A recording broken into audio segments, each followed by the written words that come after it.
many VCs act really nice to you, but like kind of the second you leave the room are kind of like, grr. Like I have to say, I was at the lobby a couple weeks ago, and you're not supposed to say what happens in the lobby, so I can't divulge details or all that. But there was like a whole user-generated conversation basically about AngelList, and like, there's a lot of angst.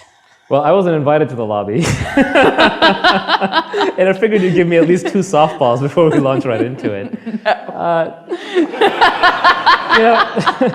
It's funny.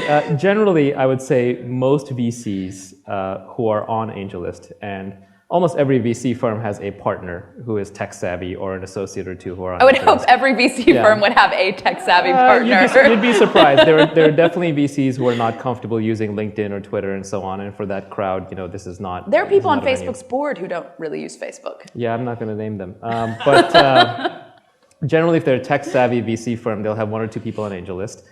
We'll usually have a very good relationship with those people. In fact, we have sort of like there are embedded journalists who go to war. We have embedded associates from a bunch of VC firms who drop by every Tuesday morning and help us go through the queue and look at all the deals in the pipeline and so on. Oh, really? Yeah. So, and we welcome more of them. So it's kind of an open book. We're not trying to hold anything back for ourselves. And my dream is someday I'll delete my admin account on AngelList and it'll just work. But we're a long ways from that. So generally with most VCs, it's a very positive relationship. I think there's definitely ones who used to be king of the hill in their little niche or their little town or their little venue. And by commoditizing and opening up the deal flow and the visibility and making it more transparent, they've lost some of their information advantage. But Michael Lewis says the internet hates middlemen who rely on proprietary access to information to make a living. And so to the extent that they were relying on information advantage, that's gone away. But what I find is the top tier VCs actually like us the best, which I was surprised about as much as anyone. But if you talk to the Greylocks and Sequoias of the world, their viewpoint is, well, you're creating more and more deal flow for us. And we're sort of a bottleneck at our part of the chain. There's not that many top tier Series A, Series B funds. And so they get to see even more things. And it helps them more efficiently look at more things. So they're pretty happy about it. Well, we're going to get more into this in a minute because I think the whole topic of deal flow and how it's changing in the Valley is just fascinating. And, you guys are a part of that. But I want to talk about your journey and how you got here, because I know, we all know the story of like Mark Andreessen met with Mark Zuckerberg, and Zuck was like, tell me what was Netscape? I mean, kids who come to the Valley are notorious for sort of not having a lot of institutional memory. And AngelList is such an important thing for entrepreneurs arriving here now, but I doubt they know much of your story at all. Yeah, it's not terribly interesting. I mean, where do you want me to start? I was born. Were you born? Something like. Yes, your mother looked like this Right. at one point. How did you wind up in Silicon Valley? And were you interested in tech? Were you interested in entrepreneurship? Yeah, I was. I fell in love with computers very early on. Actually, Macintoshes, far before it was fashionable. I think like most people in the audience who are engineers or hackers, I started out trying to crack games. But this is back in the day when you were opening up the back of a magazine and typing in a basic program for most of your games. And then in some cases you'd have a cassette tape or an old floppy disk. And you basically have to break into the game and pirate it. You can copy it from your friend. And so it was the hacker mentality that got me into computers. And then when I was in college, I was doing CS. Well, I actually started out doing English and history, and then I Those are dead ends. I don't want to drive a cab. Or these days run a blog. Or these days it would be an Uber, and an Uber driver probably makes more than most people in this audience right now. Than me, definitely. But then I started studying computer science and physics and econ, sort of going more hardcore. And I read this great book called The Macintosh Way, which was written by Guy Kawasaki, and it was about the secret project inside Apple Computer that led to the birth of the Macintosh. And it was just such an inspirational book. So in my mind, Cupertino was this place with like flying castles and unicorns, and it was pretty disappointing when I saw the real Cupertino. It was all strip malls. So I felt the same. I moved here in '99, which it was even more, and very frothy and crazy, and I flew into San Jose, which they were like, this is the capital of Silicon Valley, and I really was expecting the Jetsons. Yeah. And and then they pulled up, and like there wasn't even like a ramp, like a jetway to the airport. Like you had to walk off the steps, and I was like, are we in the right San Jose? So I literally showed up in Silicon Valley in '96. Wanted to work here. I'd actually gone out of school at the time. Coming out, there weren't many exits, especially in 1995. So I went to Dartmouth, did CS and econ, Couldn't hack it in physics, too hard. And then got out of Dartmouth, and there were only a few exits. There was investment banking, there was grad school, there was consulting. There was no tech recruiting going at the time. So I joined Boston Consulting Group, quit almost immediately. I think it was during associate training that in the first 2 weeks that I made up my mind to leave. What happened? I really wanted to be in the tech industry, and I thought what they were going to do was technology. But at the time, they were consulting for people like 9X, which was a predecessor to phone companies, and AT&T as a hardware division, which became Lucent Technologies. And so it really wasn't high tech. And I remember having to hijack the fax line to get a dial-up connection to the internet. And it was just frustrating. So I decided I had to come out to Silicon Valley. So I actually ended up consulting back to BCG as their internet guy. Got a job out here with At Home Network, which became Excited Home. Came out and just got into it. And Silicon Valley scene was amazing. Never looked back. Right. Surrounded by great people, great tech. Did a bunch of companies and efforts along the way, some successful, some failed. One of the things I don't like about this whole culture here is what makes Silicon Valley great is it's a meritocracy. And I almost feel like a schmuck sitting up here talking to you because I think you guys have just as many interesting things to say back to me. And I've failed more than I've succeeded. And everyone's journey is unique and interesting, and it is a meritocracy. And there's a lot of luck involved too. And some people win and they get to sit up on the stage and talk about how their photo uploading app got sold for $1 billion and yours went out of business. Right? I think we had that guy. Yeah, and he did an amazing job and he did incredibly hard things, and not to take away anything from him, but there were a dozen guys who came before him who did incredibly hard things in the same space, whose timing was just pre-iPhone. And there are a dozen people who come later and do innovations because they're post-Instagram, they don't get that same outcome. So timing matters an enormous amount, who you work with. If you were at PayPal in the early days and ended up in the PayPal mafia, you did incredibly well. So there's a lot of luck involved in the whole system. How do you feel about that whole where luck ends and begins and where sort of skill ends and begins? Yeah. I mean, I think this is something people have a lot of angst over in the Valley, and I think they have angst if they've failed, but they have more angst if they've succeeded. Success doesn't bring that much angst. That sounds like something successful people say to make it sound like their lives are hard. Yeah, there's a lot of angst. Come on, I mean, to be fair, people who've sold their company for a lot of money, and then they go into this pit of depression. And look, you cannot feel sorry for them all you want, but it's a very real thing. They need to be slapped upside the head. I mean, that's just idiotic. There is no question that you are better off than you were before you sold the company for $1 zillion. You are in a Pareto optimal situation, and if you don't believe that, then give your money away. Trade it off to somebody else. I think that's just common. Moskowitz is. Yeah, I reject those things, those viewpoints that fly in the face of common sense. We are here to succeed, and if you succeed, you've won, and it's great, and you should enjoy it. And if it makes you more miserable, then there's something deeply, deeply wrong with you. So when you say you're here to succeed, what do you mean by that? Is it about money? What is the goal money for you? For a lot of people ends up being a scorecard. Yeah.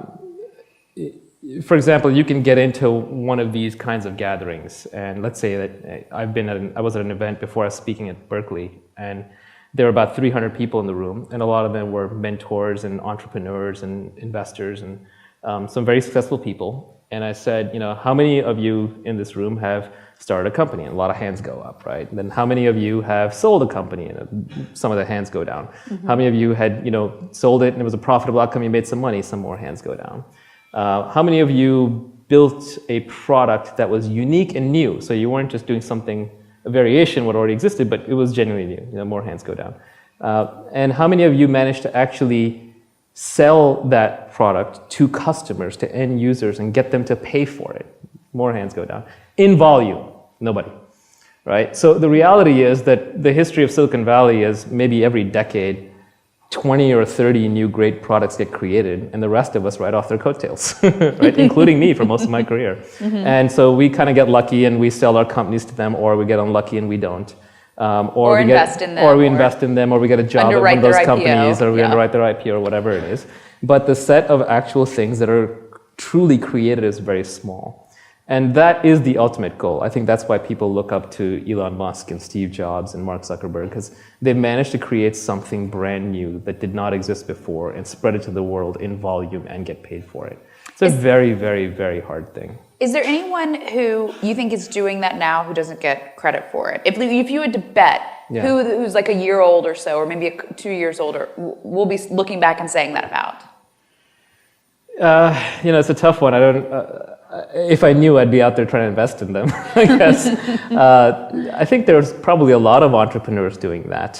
The question is just that get paid in volume part.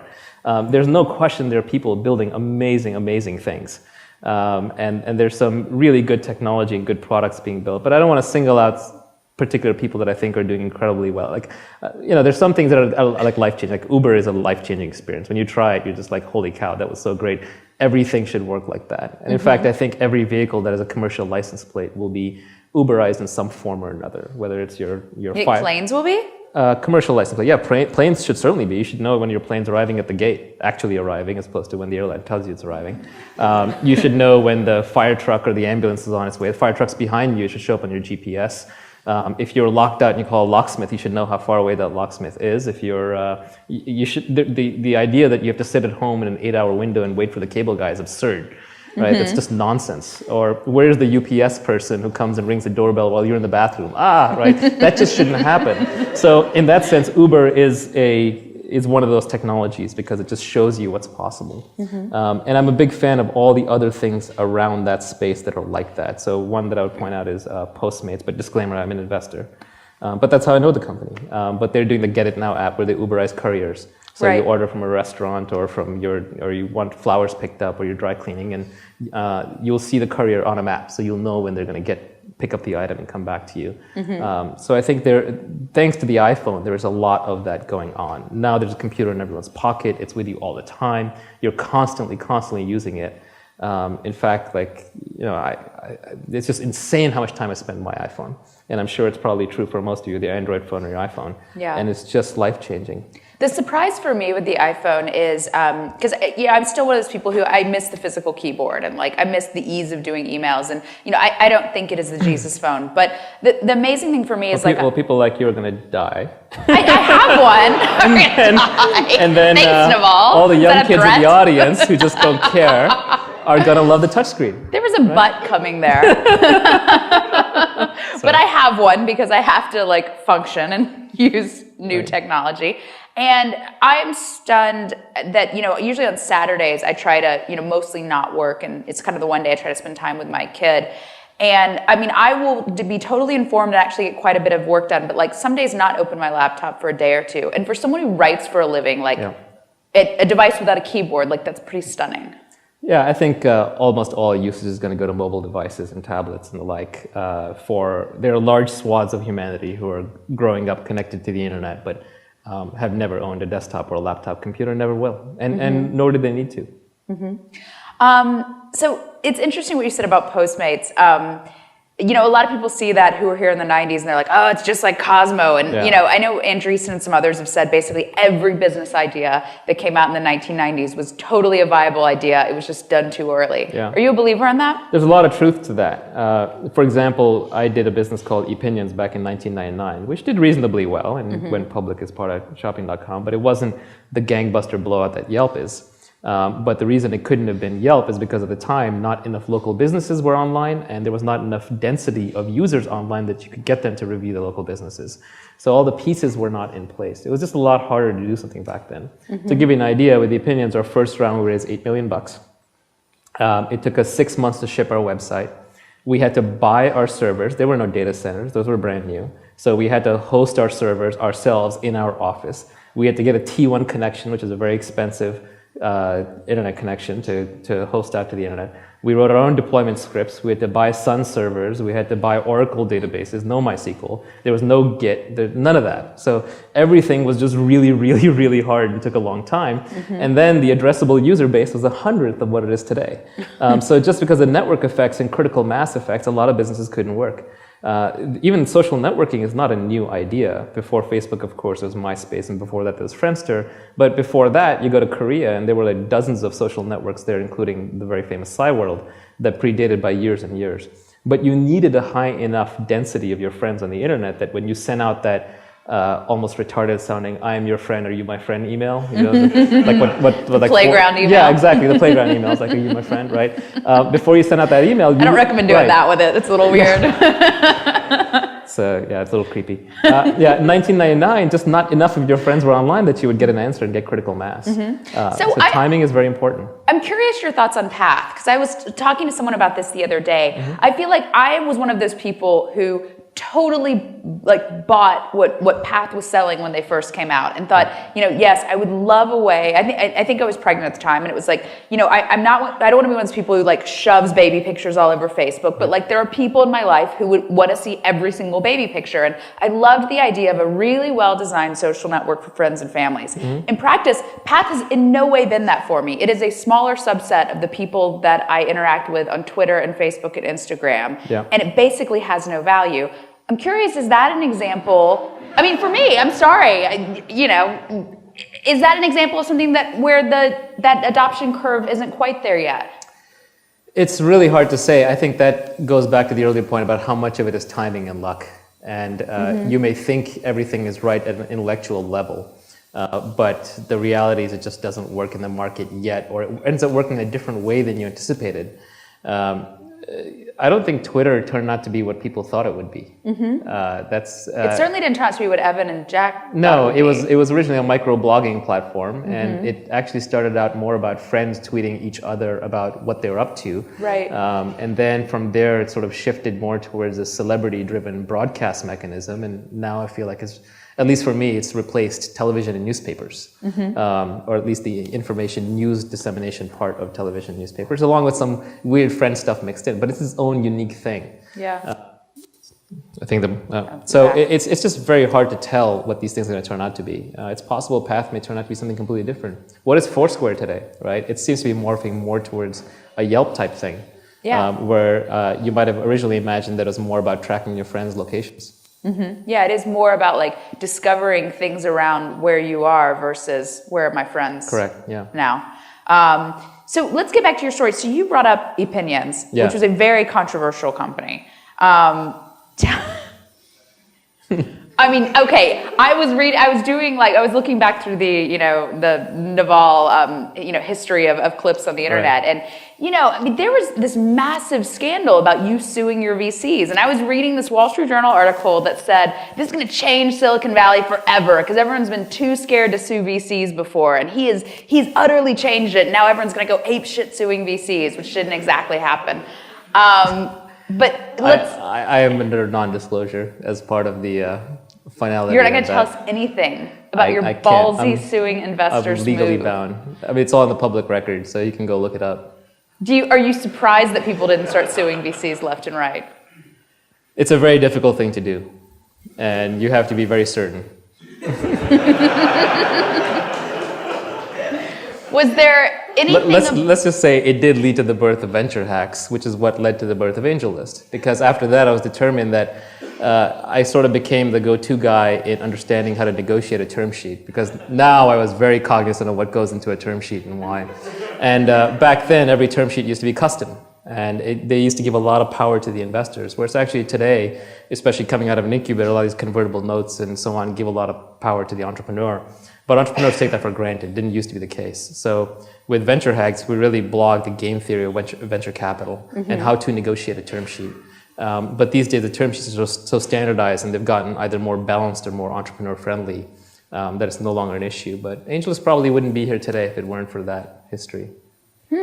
So let's talk about, we don't have to go back to the birth of Opinions, and you won't tell us all the juicy stuff. For people who don't know, you can look it up, but essentially, as I understand it, and feel free to jump in,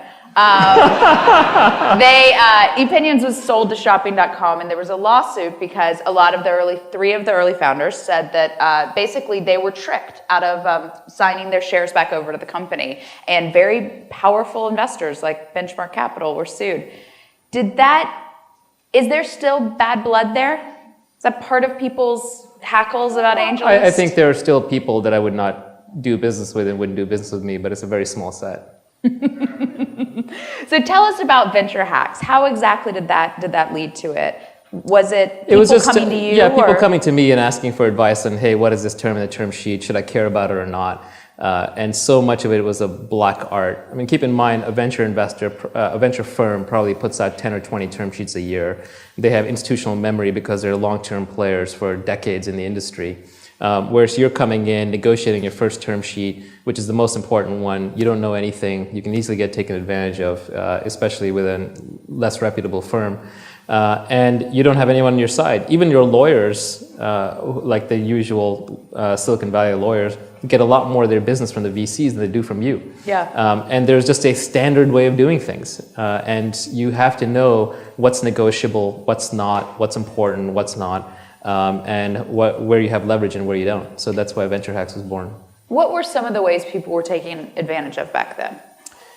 Well, I mean, there are quite a few of them. One is the different kinds of liquidation preference. So liquidation preference is the investors get paid back before you can make any money as a common shareholder. But it was actually not uncommon for term sheets to have multiples or cases where they would get paid back and they would get a piece of the upside. Anti-dilution, so how do you handle down rounds? Board control, who can fire you? What happens in your vesting? All those kinds of things. It was very common. It still happens, unfortunately, where very often an entrepreneur will get pushed out of their own company. The investor will bring in someone who's like a friendly CEO. The next thing you know, the company runs out of cash. The investor has to recap it. It's a down round, and then they end up owning all the equity. Mm-hmm. Do you see much risk of that happening today? There's a lot of companies that, were all in this $1 billion club fairly recently, pre-Facebook's IPO. There hasn't yet been a lot of recaps, but a lot of companies are in these interesting positions. And we saw Spotify this week. They'd raised it $1 billion, which a lot of people thought was very heady. They've now raised it $3 billion. I mean, they avoided the down round then, but are they going to? A lot of concerns with Square, like a company that still has a lot of execution risk. It can absolutely still happen, but I think today it's actually more likely it'll almost happen the other direction, where a lot of times founders have inordinate voting control. Or if you look at some of these notes that companies get their investors to sign up to when they come out of Incubators, some of these notes are pretty entrepreneur friendly, surprisingly so. So now it's just business, it's contract negotiations. Mm-hmm. And I think you could see either side causing trouble, but generally, terms are much, much, much more standardized. This is one of the things that allowed us to launch AngelList Docs, where we do the free Series Seed and convertible note closings online. Actually, Ben Mathis, who built it, is sitting right there. Say hi, Ben. Hi, Ben. Basically, term sheets are supposed to be this black art. They're supposed to be incredibly complicated. No one on earth can figure them out. You need expensive lawyers to spend $20,000 per law firm, and they have to spend a month negotiating this document, this closing. But thousands of companies have done it, and hundreds do it every month. So how can it be something that has not been standardized by now? The good news is it is starting to get very standardized. So we took the Series C docs that Ted Wang had put together and that are used for a large chunk of financings today. And for example, I think Andreessen Horowitz has signed off on them and is willing to use them. And we basically just built a workflow around those. Check boxes, electronic signatures, Dropbox, and fill out the form fields, and then we generate the legalese, put out the PDFs, file it with Delaware and all that stuff. There's no rocket science or magic to it. It's just somebody had to tackle it. Yeah. So these things are getting more and more standardized. And you think that's a permanent shift? It's a permanent shift, and it's a good shift. When you buy shares in a company on the stock market, you don't sweat the details about what the paper is underneath. You don't think about all the ways you can get taken advantage of. You do maybe with the pink sheets or somewhere where there's like strange stuff going on. But generally, you're assured that if you buy Microsoft stock and you own, 0.1% of Microsoft or whatever it is, that it has that economic value associated with it, and you're not going to wake up tomorrow morning and find out that Steve Ballmer's somehow taken your shares away from you. So you shouldn't have that fear in the private markets either. Neither side should. And it should be well-established contracts and norms and balanced contract law. How much of this was VCs trying to take advantage of entrepreneurs, and how much of this was, look, at some point they're going to have power again in the ecosystem, and we got to push back while we have power now, and this is just the way the game is played? Yeah, I don't think any VC sits around smoking a cigar saying, I got to go grab power in the ecosystem. I think. I wish they did. Yeah. They don't smoke for one thing, right? I think it's just more about we're negotiating a deal. Contracts are negotiated for the worst case, not for the best case. Things could go wrong. If things go wrong, I trust me more than I trust you. So let me just make sure that we do it my way. I think it's that simple. And I think the entrepreneurs will do it back to the VCs if they have the opportunity. So I don't think it's a fairness thing. I think at the end of the day, it just boils down to, unfortunately, a power thing. Which is, by the way, what game theory teaches you. Most of it boils down to power. There is no concept of fairness. So you just have to make sure that you don't get taken advantage of in a situation where you have some power, you exercise it to get a fair outcome, or if you don't have power, you're at least aware of it, so you know what the consequences could be. So what do you think about people who feel like entrepreneurs are pushing it too far now? I mean, even, Paul Graham did a post essentially saying, remember you're building long-term relationships here. Yeah, I think there are definitely entrepreneurs who do push it too far. I actually think the rise of uncapped notes is one example of that. I've joked internally with people that next up is uncapped notes into the exit, right? You get 15% back, 15% bonus at the exit, and that's it. That's your entire return. Largely, uncapped notes tend to be non-economic for the investors. And similarly, I've seen situations where an investor who's sort of trusting an entrepreneur will sign a document that says, "Hey, you're going to convert at a 6 million pre or whatever into the next round, 6 million cap. But if we sell the company for $1 gazillion, you just get your money back." So there's all these little twists and loopholes you got to watch out for, which is another reason why it's good just to put these things online, standardize them, and then have one set of docs where you can say, "I've read this, I agree with this, okay, now I don't have to touch it again, I don't have to think about it again, and the next time the docs show up, I know it's the same docs, and if there's a change, you can call that out, but just make it very standardized." Right. But what would you recommend of young entrepreneurs who are in the room raising money? Should they, if they have a hot company people want to get into, should they try to push it as far as they possibly can? No, because money has karma too. And if you treat it badly, it will treat you badly. The wheel kind of always comes around, I feel. So I think you have to be balanced about it, but if you have a strong hand, then you do deserve a strong outcome. The problem is everything is contextual. It's very hard to sit up here and say, always do X, right? By the way, that's what keeps these interviews interesting. If there was one set of right answers, your first guest would answer them all, and this place would be a ghost town. But everything is contextual. And I do think that you want to leave something on the table. Like a good rule of thumb in negotiations is, negotiate hard, get what you're fairly due, and at the end, give something back. Because you have to work together for the long term. I actually now firmly believe that everything you do in life, all the returns in life come from compound interest. It comes from the length and strength of your relationship. Look at the PayPal mafia and how they just keep compounding into new companies that they do together. Similarly, in your marriage or relationship, the longer you hold out, the better it gets, right? The longer you survive. Warren Buffett is the richest guy on the planet, or legally the richest guy on the planet. There's a lot of illegal wealth out there too, because he never spends a dollar. He just reinvests it. He just keeps compounding it, and he holds it. So the same way, your best business relationships are going to be with the people that you end up working with for decades. And that is true of your investors too. So if you treat them well and always try and make them money, and if you don't make them money, at least they don't feel like you overreached, you will keep that relationship for a long, long time. One of the things that I'm now very wary of is people who are over-optimizing for the moment, because they're signaling they're not a long-term player. If they're not a long-term player, you don't want to establish a relationship with them. Do you see a lot of that? A ton. Silicon Valley is now back into the phase it was in 1999, maybe not as frothy, but that it is a magnet town, so it's pulling a lot of people in from the outside. And back to game theory for a second, a lot of virtue comes from the iterated prisoner's dilemma, if you will, which is you're going to be playing that same game with these people over and over and over. So it's in your benefit to cooperate because you know you'll play with them again. But when a new person comes in and the rewards can be huge, you can make 20 million, 50 million and win and leave, the temptation is to cheat. It's to kind of go for the gold right now. Or some people would call hack. Or hack, but it's not a good kind of hack. And there's a lot more of those people in the ecosystem right now. Are they coming in at the entrepreneur level, angel level, all of the above? Every level, every level. It's just whenever someone comes in as a newcomer, what you have to basically decide is this someone that I'm going to know a decade from now? Is this someone I'm going to be doing business with a decade from now? And if not, then you have to be wary of what they're offering. Mm-hmm. How can you tell if someone has the wrong motives? How do you know if that's someone you don't want to do business with a decade from now? Well, a simple one is, do you like them?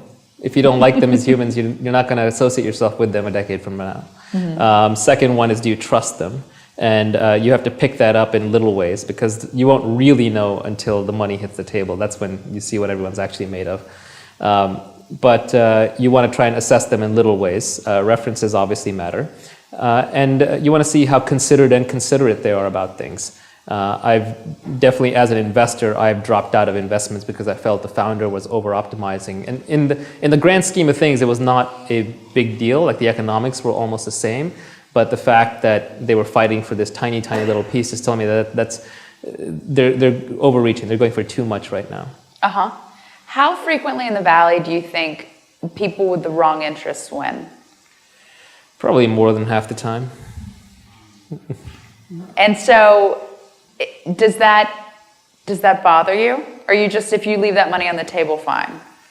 Yeah, you can't let it, because so most of the times that you do good work and you do good things and you do it the right way, you will lose. So most of the time you will do good things and you will lose. And that's just the nature of the beast. It's a very efficient market. There's a lot of luck. There's a lot of competition. And you might, first time you do your company, it'll probably fail. And the second time you do it, you'll probably do it with the wrong people. And the third time you do it, you'll probably get taken advantage of. So you'll go through these learning curves.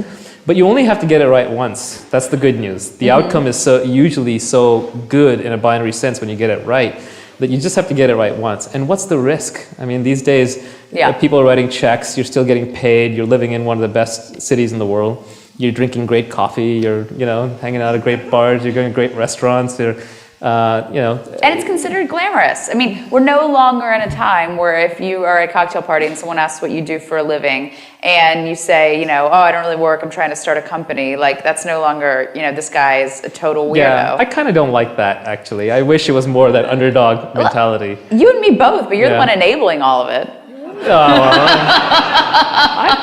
I don't think so. You are enabling more people. More people to get funded? Entrepreneurs. So is that in and of itself a good thing? I think that is an unequivocally good thing.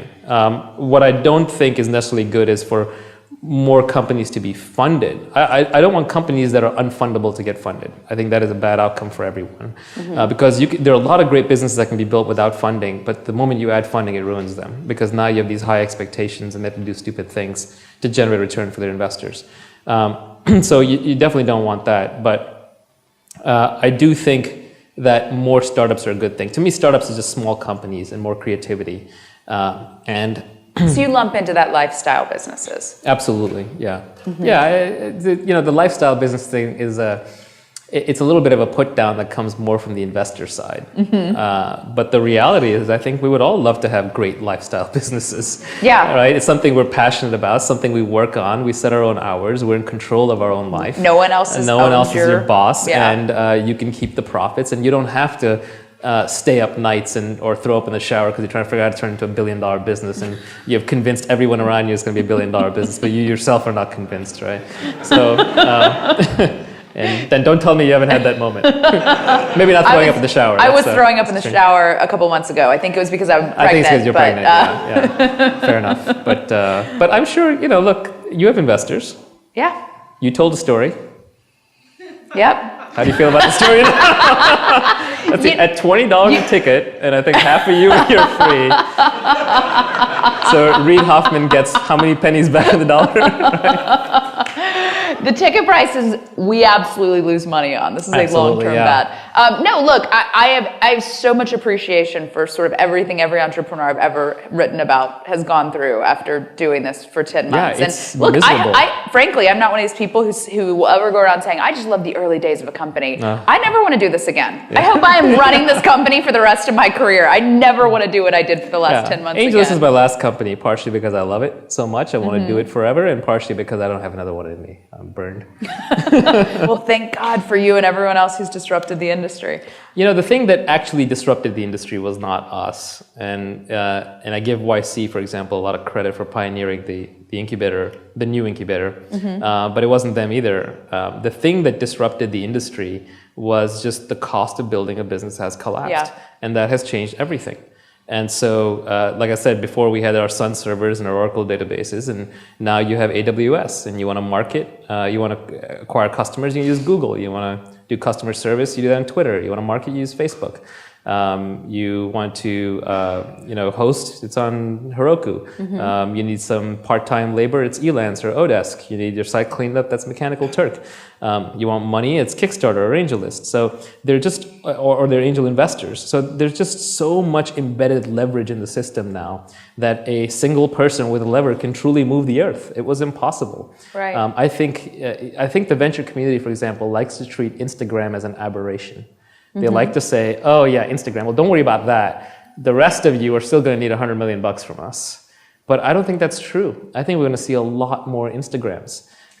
There was actually a specific point of disagreement I had with Mark Andreessen, since you want me to be controversial. Mark's counterpoint to this would be that Instagram didn't monetize.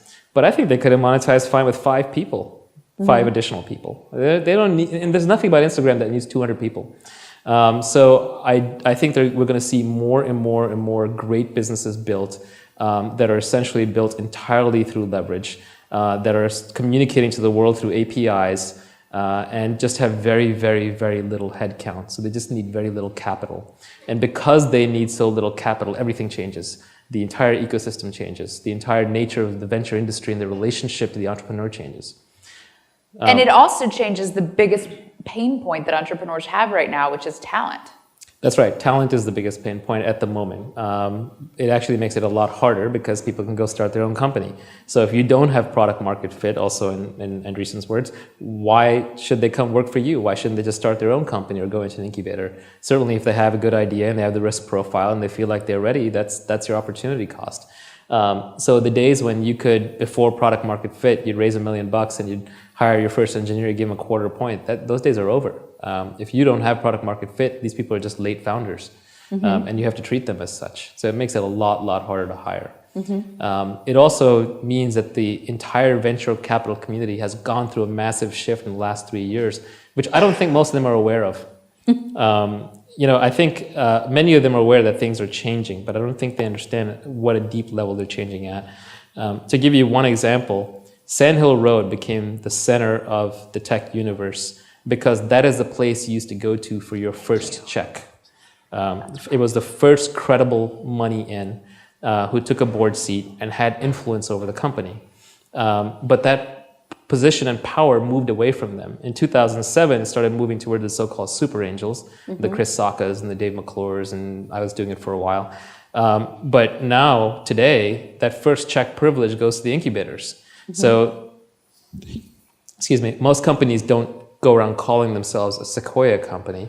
Rather, they are, YC-backed Dropbox, or they are Techstars-backed Torbit, right? So they're marketing themselves in a different way. It's AngelPad-backed Mopub. So these companies are taking their brand and their advice and their first check. The first people who believe in them are doing it with $25,000, $15,000, not with $3 million. And so that puts the venture capital industry on a further back section of the feeder chain, which is dangerous because the brands get built by establishing the early relationship with the entrepreneurs. And so I think that's the lower amount of money that companies need changes everything. And that lower amount of money, it's continuing on. I mean, yes, today most of the seed rounds are $750K or they're $1 million, but there are a lot of companies that can get really far in $250K. You have 2 or 3 great hackers, you can prototype and test something for a couple of $100K. I mean, heck, they do it in incubators for $25K in 3 months. That's the competition.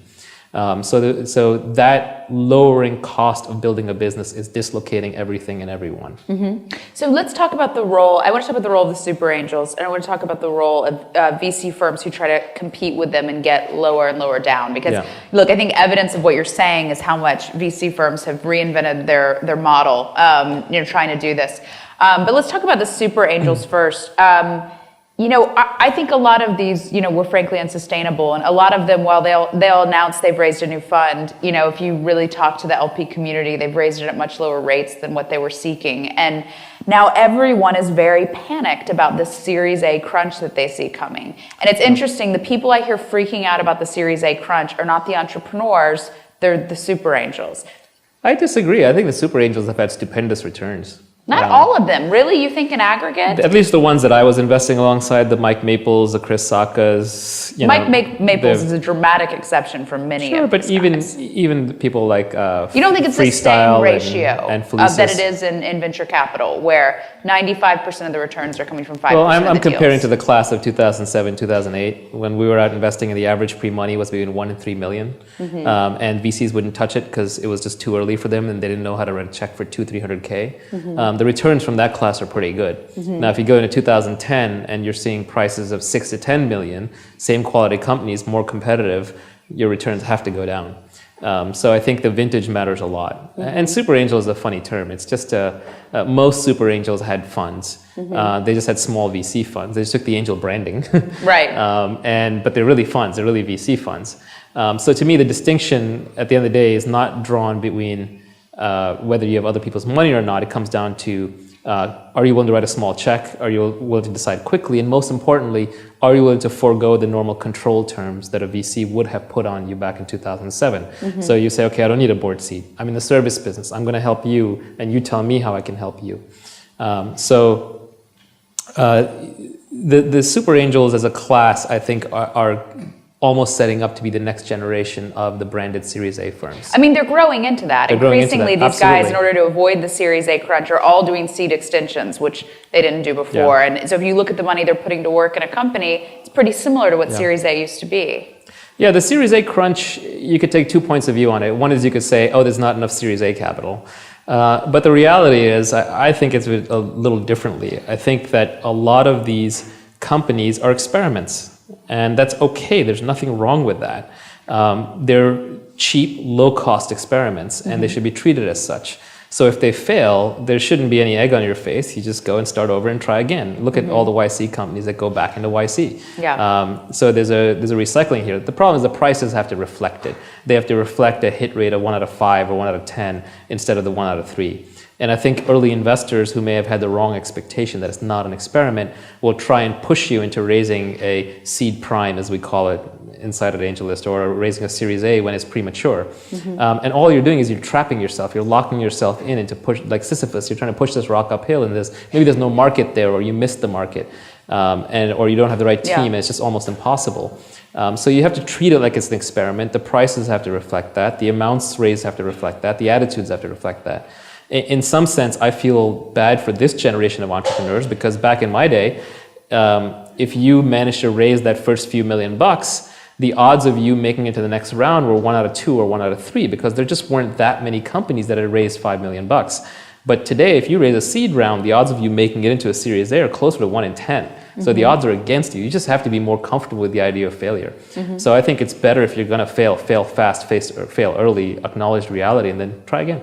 And in general, I don't think startups do this in the Valley. I mean, you look, a lot of people, there's an obsession with finding someone a soft landing, which means an acqui-hire. Right. Why is the repercussion of your company did not have that product market fit? There was something you missed. Right. Now I'm going to go be an indentured servant to Facebook for the next couple years with some members of my team so that we can all sort of save 50 cents on the dollar. I mean, that doesn't seem particularly healthy to me. Yeah, the acqui-hires aren't really pushed by the investors. I don't think that's true. The investors lose money in most not in the seed cases. Listen, I have talked to super angels, as we call them, who say the bulk of their time is spent calling around trying to get these guys soft landings right now.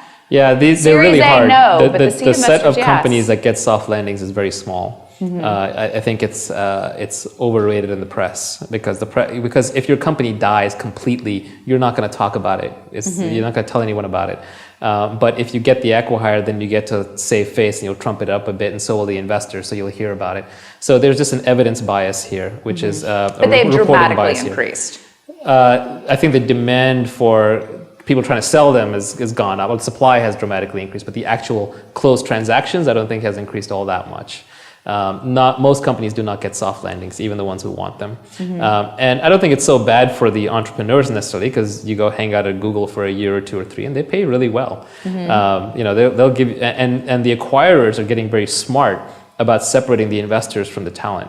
So they'll give a big chunk in retention and earn out to the talent, and the investors often lose money. Yeah. So I've heard recently that this is increasingly happening, and that a lot of investors are pioneering, terms to put into the term sheets. Right. So they'll say guaranteed 2x or whatever, right? But the reality is they can't force it. When it comes time for the actual acquisition, the acquirer will say, well, we're only going to pay 10 cents on the dollar, take it or leave it. And if you leave it, your opportunity cost is 0. So absolutely, we are seeing investors put in multiples on acquisitions so that they don't, so that they make some return in these cases. But the reality is they have no negotiating leverage. You brought up Y Combinator. I'm curious to talk a little bit more about the impact that's had. One thing that's fascinated me about the last few years is how many things were sort of pioneered. And again, you saw the same thing with companies as we just discussed, but at the venture level, how many things were pioneered in the late 90s as new ways to form companies that did not do well, and how many of them have now worked in this iteration? There was, when it comes to crowdfunding, there's this horrible sort of Draper Fisher fund called MeVC that was a huge failure. Right. There were definitely incubators that were huge failures. Right. There were a lot of firms who tried to do sort of what Andreessen Horowitz has been doing with the agency model. There was the Keiretsu model of Kleiner Perkins, which now First Round is doing. I mean, it's funny how much you see these coming back. Right. I'm curious from your point of view, both with you guys and YC, and let's take YC first. Why did it work better this time? YC worked for a number of reasons. One is, of course, Paul himself has incredible reach and amazing writer and advisor. So he just pulled in talent. He pulled in talent that was completely out of market. At the time, if you were 2 young kids graduating out of MIT and you had done some great projects, you could not just go start a company. It wasn't that easy. So he provided them a path into Silicon Valley. Now, of course, there are multiple paths, but at the time, that was the only such path. And unlike the older models that were tried, like the Idea Labs of the world, he didn't take 30 or 40% of your company. It wasn't his idea. He was taking a much smaller chunk. He was basically saying, I'm going to be your early advisor / angel who will put you in business and really explain to you how things work and give you access. And for that, I'm going to get in a very low valuation, but I'm going to take the most important part of the advice that you look for in an investor. And then you'll be able to make it up by getting a higher valuation from other people later. So he really organized it I'll give him credit for another thing too, which is he modeled it very much after the college model. So the time period that these were mostly for people coming straight out of college. So it's a very natural transition, and it was like, okay, you're going to have a 3-month, like a semester type period. You're going to have a project that you have to ship and show. There's going to be weekly meetings and reviews. We're not quite grading you, but it's almost at that level. We're going to have office hours, just like you did with your professor. And then finally, there'll be a demo day within the graduation and alumni network. So it was a very nice templatized model that's just overlaid onto the school model. YC is a lot like you guys in the fact that it's one of these things that VCs ostensibly say they support, and then there's a lot of grousing about the impact on the ecosystem. Do you think one of the issues that VCs have with YC is how much his economics are just completely different? I mean, he doesn't have to go fundraise every couple years. He doesn't have to he has some LPs, but he doesn't have to deal with them in the same way. Yeah, I mean, his economics are great if he keeps finding an occasional Dropbox. But he doesn't need very many of them. Yeah, that's right. I would guess his economics are probably as good as Mark Andreessen's, but without the $3 billion under management and having to deal with all the LPs. So in that sense, he's really hacked the venture model and created this incredible niche at the beginning. The irony is the rule of thumb in the VC business used to be that the more money you raise and the more money you invest, the more money you will make. And YC turned that on its head and said, with an absolute minimum amount of capital, we will have amazing economics. And it was a startup. They took huge risk, and now they're getting paid for it. They deserve to. Yeah. Do you think it's sustainable in the same way? A lot of people feel like there's level of arrogance there. There are people saying it's overfished pond. No, I think it's sustainable as long as the good companies keep going there and they keep doing a good job with them. I do think that the other incubators have a lot to offer as well. So, if YC is a Harvard or the Stanford, there will be MITs and there will be, Caltechs and so on. So they're starting to segregate incubators by geography, of course. Accelerate in Chicago, Mucker Lab in LA, 500 Startups, Global, Techstars, of course, Boston, New York. But do you think any of these guys are in the same league as YC, either in the halo effect it gives you? Not yet in terms of the markup/halo effect of getting that higher valuation and demo day. But in terms of sheer quality, I've been very impressed with some of them. AngelPad, which has kind of all the ex-Googlers, smaller class, very high quality. If you look at Lemnos and Accelerator, they're doing the hardware ones. They have very high quality and they're uniquely focused on hardware. Techstars New York usually has some very strong companies, and the others are specialized or up and coming. There's a lot of good ones out there, so I don't think it gets to be just one size fits all forever. The interesting thing to me about incubators is, to me it's very easy to find capital and to find mentors in Silicon Valley. I mean, particularly compared to probably anywhere else in the world. And yet, Y Combinator is here. I mean, it would be easy to say Y Combinator would do a lot more value in places where that wasn't the case. Do you think incubators work outside of tech hubs that have some sort of critical mass? It's much, much harder. The problem is that funding markets generally develop backwards. People think like, I'm going to create an incubator, and then when people graduate, well, who's going to fund them? It's got to be the angels. If there's no angel ecosystem, those companies fall flat on their face and die. And so, and then even if you have angels who invest in them, then you need a Series A VC to pick up the next part, and a Series B to pick up the next part, and so on and so forth. So what tends to happen is, first in a country, you have the public market get robust.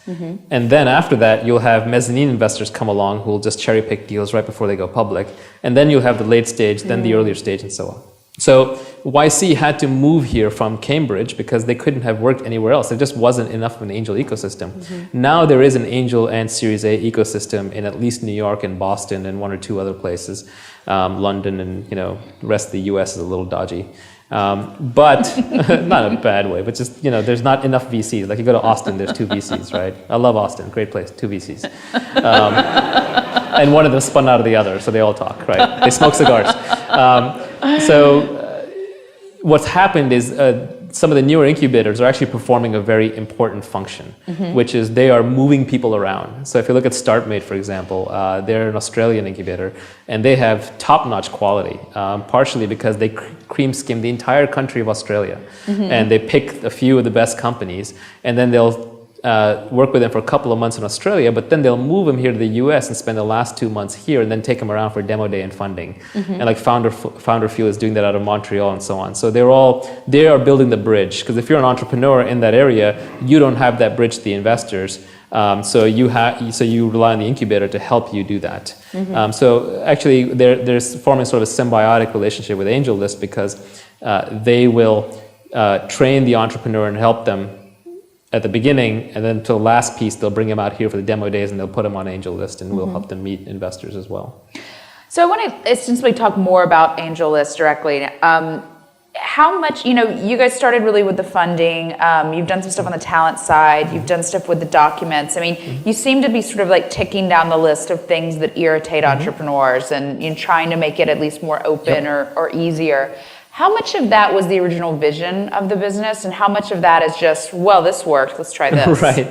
Yeah, it's really hard to say. You have a plan, you have a vision, but it just evolves every day. If you care about your business, if you care about your product, you're thinking about it for every minute of every hour of every day. Your spouse is talking to you and you're thinking about your business. And then you look back and you say, that's great, honey. And you smile.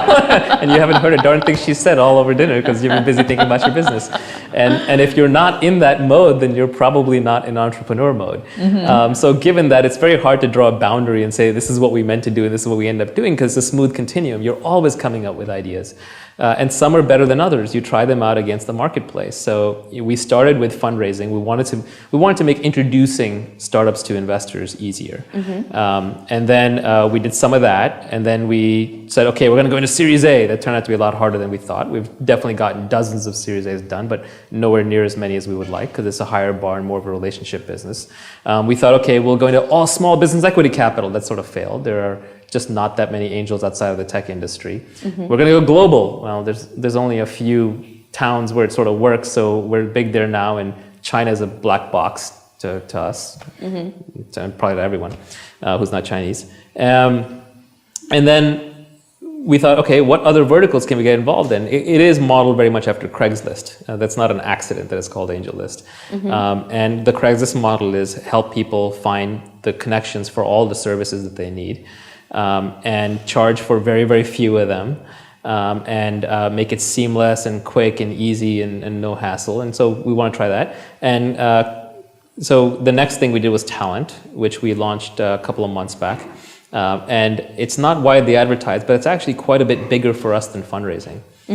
We do today about, probably last week, we did 300 introductions between startups and investors. So that's mutual opt-in, where the startup is willing to meet the investor sees the company and hits the get an intro button. In reality, we might have done twice as many, because a lot of it routes around AngelList. They see the company on AngelList and they go through LinkedIn because they don't want to be tracked or seen. But we're doing about 3 times that volume right now in talent, where we're connecting a curated group of developers and designers from companies that have failed, or maybe they want to leave their current company. And we're connecting them to 2,000 startups that are fundraising. That are recruiting, and we haven't advertised it at all. But the set of startups that is recruiting is actually quite the who's who. We've got Quora and Kickstarter and Path and Khan Academy and Pocket, the Read It Later guys, and Climate Corp, and and Yelp, and all kinds of great companies that are recruiting.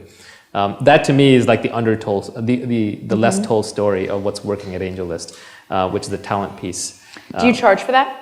We do not charge for that. We've actually been using it ourselves. It's already paid itself back. We hired Misha through it, and he's here somewhere. He's our there he is. He's a designer with AngelList. Welcome, Misha. And we found him through AngelList Talent, and we actually made an offer yesterday to a developer that we found through AngelList Talent. And the quality, I was going through it today, and it was blowing my mind. There were some really good people there, and I actually almost went to the one guy we have working on it, and I almost said, "Hey, Kian, just close it down. I just want to mine it first." It's like a big piñata. Don't let them get to it. You almost did that, or you did that? No, I did not do that. There's no early look. But yeah, that's probably a place where we will charge over time. We got to pay the bills. And why not charge now? At the end of the day, our motto is that we stand for the startups and want to do what's right for the startups. And most startups don't have any money; they're broke. I mean, how many people here are on free or discounted tickets, right? Don't raise your hand. You'll make your neighbor feel bad. So to whoever paid the full $20, the huge $20. The $20. The pizza and the beer were thrown in. So subtract that out. So whoever lost $5 on this whole thing. So there's a T-shirt too. Right. So, no one is losing money off this transaction. So the truth is, a lot of startups can't afford it. And big companies can afford it. Big companies will pay to recruit. And Quora could afford it, though. Sorry? Quora could afford Absolutely. it. Yelp could afford it. That's right. And your average recruiter charges $25 to $30K right now for placing a developer or designer. I know because we paid one. Right. In fact, ironically, the guy who built AngelList Talent internally was the only guy we ever paid a recruiter for. We paid him $25K. And then he came in and he created the system that routes around recruiters. Well, part of our... Efficient use of $25K. Exactly. So part of our policy is we don't allow recruiters on the platform. We want the talent to see everything that an investor would see. So they almost see the company's business plan, and they see who the investors are and how much cash the company raised and who the founders are and where they come from. And we force the company to divulge how much equity and salary, at least a range that they're offering. And we have thrown companies off that refuse to divulge that. They got really mad at us. But we said, hey, if I'm looking for a job, I want to see this, and you should be transparent about it. And so likewise, we also promise the talent that we're going to connect you to a founder or to the CEO or someone very high ranking in the company. You're not going to go through the normal HR screen. So given that, it limits our ability to put the big companies on there. And the big companies are the ones that pay. So it's hard to charge. So we will charge. We'll probably make it in some model where the small companies can pay an equity or convertible note or if it's real hardship, call me, right? And it'll still be way below market. It'll still be far, far cheaper than anything else out there. But right now it's an open season, so go recruit.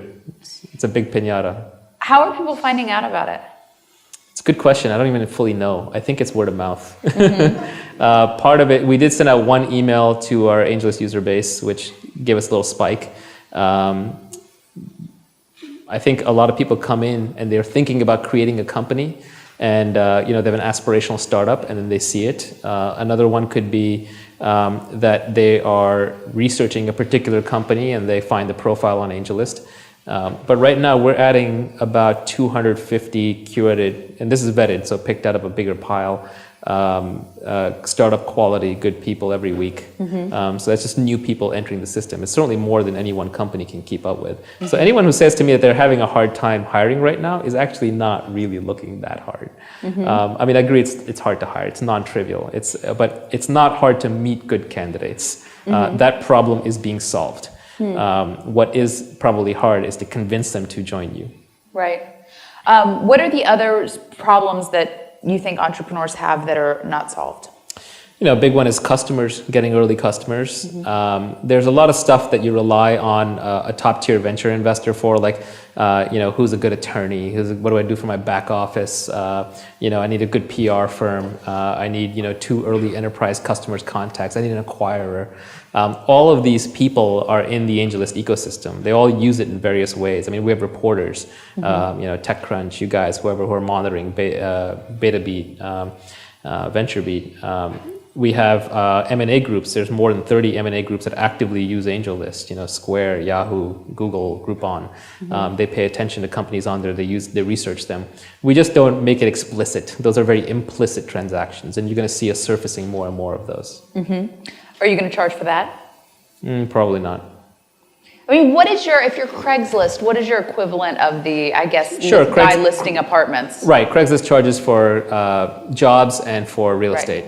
So I think our closest And that was the key to LinkedIn as well. I mean, they hit profitability off of the jobs thing. Right, so jobs is an obvious one. Another one might be that there are people who want to reach lots of startups. So today we have almost 100,000 startup profiles, 25,000 actively maintained and claimed. And those Braintree is one of your sponsors, right? They're payment processing. They offer developer kit to make it painless and easy for developers to process payments. And I can say that because I'm not on the payroll. They didn't pay me anything. So I can advertise your sponsor for you. But I think they would like to be able to reach all the startups on AngelList at the point where those startups are just getting funded. So the good news is we have the companies coming in before they're funded, through the funding period, when they get funded. And so at the right time, you can offer them more and more things. But like I said, generally the startups don't have big ability to pay. And we really want to stand for the startups. We want to make life easy for them. So we got to find somebody else in the ecosystem to pay. Another thought is there's a lot of out-of-market capital sitting out there that wants to be in startups. But you go to Wall Street, there are hedge funds, there are mutual funds. Right now, their option is to wait until the company goes public 10 years later. And there are intermediate steps at which they would like to be able to back other good people on the ground and invest in startups. So I think we can charge for access there down the road. That starts getting us into broker-dealer territory, so you also have to be regulatory compliant. It's more complicated. But it's good for the startups because it brings more capital into the system for the startups, gives them more options. So those are other places where we can go. Are there things that you will never do? Yeah, we'll never charge the startups and the investors for meeting each other. I think that's just not going to happen. We don't want adverse selection. We want everyone to feel comfortable using it. We don't want anyone to have a reason not to use it. So that is a very simple one that we will never do. I also, like Google has this "don't be evil." We will never do anything to screw over your startup knowingly. If we do, it's an accident, and I apologize. But we're not going to do it. So even the docs that are written that we use, they're balanced. They're meant to be acceptable to the investors, but they're about as friendly of a deal as you're going to get from sophisticated investors for the entrepreneurs. So they're very much written with the entrepreneurs in mind.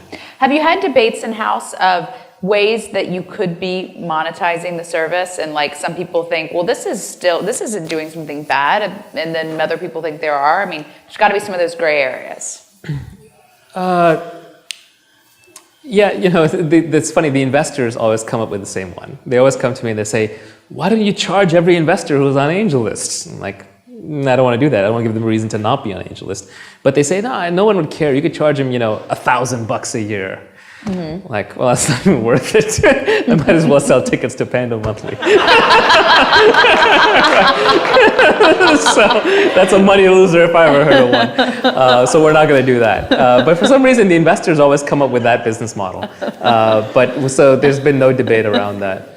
What about like the thing that I always hear that entrepreneurs hate is like when they have a liquidity event and then it's like all the wealth managers just come out of the woodwork and like we'll go through, I always call them zombies because it's like they will plow through a barn trying to get to you. I mean, they'll just, like this happened with me with TechCrunch and I didn't make any money off of TechCrunch. Yeah. That's always the best part when they show up thinking you're rich and and it's not. like, it's like the worst feeling. I think the worst of this without the money. I'm still on 2 or 3 email lists about private jets. I have no idea how that happened. What if like wealth managers were like, I want to pay you to access people who like that would piss people off. I wouldn't do that. It's like putting your Doberman in someone. It's not nice. No, I don't think we're going to go down that route. I think if we make some money, it'll be basically providing a service that you clearly agree was incredibly useful, probably not related to fundraising, and where you will still charge a below market rate. It's just so much more efficient to do everything in the cloud, frankly. To some extent, if you look at what a top tier venture fund does for you, one of the things they do is they connect you to their network, right? Like Fred Wilson was quoted as recently saying that he believes his Rolodex is his most powerful asset in the venture business. And Andreessen said in a Fortune interview, he said that every time we expanded our network, our entrepreneurs said we want more network, more network, more network. Well, a network is an information good. It doesn't cost much to give it away. So I think we're going to basically make the network part very, very widely available for everyone. It's very low cost for us. And we can charge kind of a cost plus and still have it be way, way, way cheaper than the other rate that you might pay. So I want to get back to deal flow because I think this was something that, I've covered venture for a long time and it's the big proprietary thing that, whoever's the top dog in Silicon Valley has. This is what VCs really worry about with the super angels. And this is why they've had, these sort of stealthy scout programs and, tried to invest in the super angels and partner with them and have these accelerator programs. They're all worried about not getting in that center of that deal flow. Yeah. How do you think you have disrupted deal flow? So proprietary deal flow is dead. And to the extent that proprietary deal flow still exists, it's because the entrepreneur is not being smart about it. The entrepreneur is basically self-limiting the market for their shares.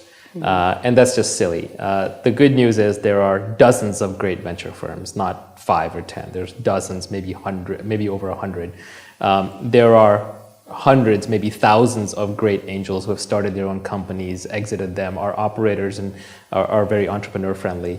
And you're just not going to reach them knocking on doors one by one, right? So to that extent, the incubator demo days, the conferences, you get up at a launch conference or a TechCrunch Disrupt, and then various networking events, and of course AngelList commoditize that. They open that up and they allow you to create more of a market for your shares. So generally what I find is the people who are really proprietary with their companies and only want to show it to a select few investors.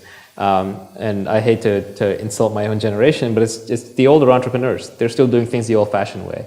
Whereas the younger ones, between checking and tweeting in, they know that it's an open, transparent world.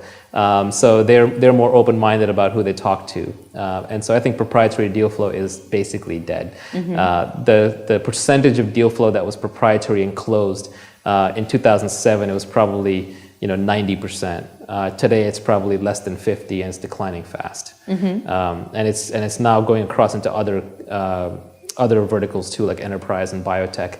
And part of what's driving it is that people need less money, so they can raise it from many more kinds of investors. Part of it is all the platforms like us and Y Combinator. Part of it is that because you need less money, you can actually launch your product and then go raise money. And so you don't have as much to hide. The secrecy element has gone away to a large degree.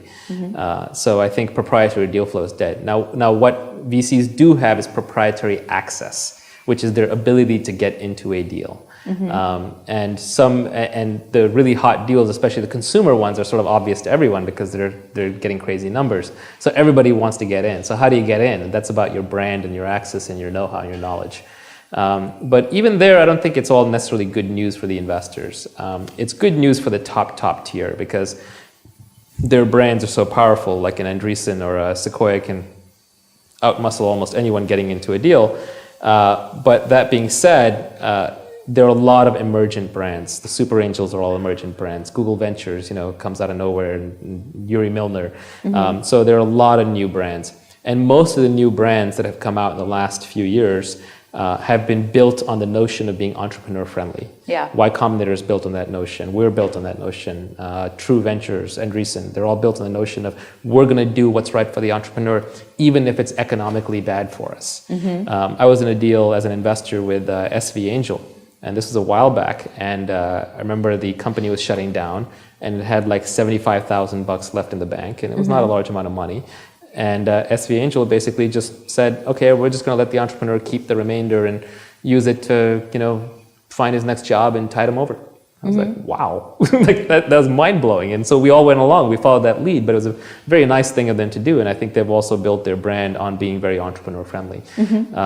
So I don't know where I was going with this. I'm rambling at this point. You should probably take over. I think it was about access. Access, is right. That part so it's of what, about access. It is not about deal flow anymore. And so a lot of the firms that are doing consumer investing are falling all over themselves trying to figure out, how do I differentiate myself? How do I get access into good companies? And that is the current name of the game. It's not about deal flow anymore. Anyone who does not have great deal flow should get on AngelList, because we have great deal flow on AngelList. It's all there, right?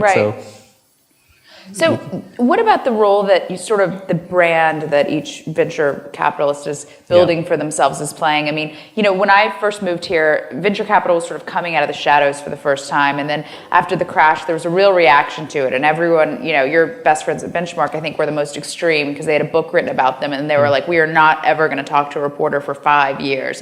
And, Sequoia was very famous for this. They would, for many years, just say, it's not about us, it's about the companies. And whether or not they really believe that in the way they acted with a company can be debated, but they certainly did not go out there in the press and brand themselves and didn't want to be out there. I talk to VCs all the time now who feel like in these sort of hybrid Dave McClure, Mark Andreessen era, if you don't have a big brand for yourself, you're kind of hosed.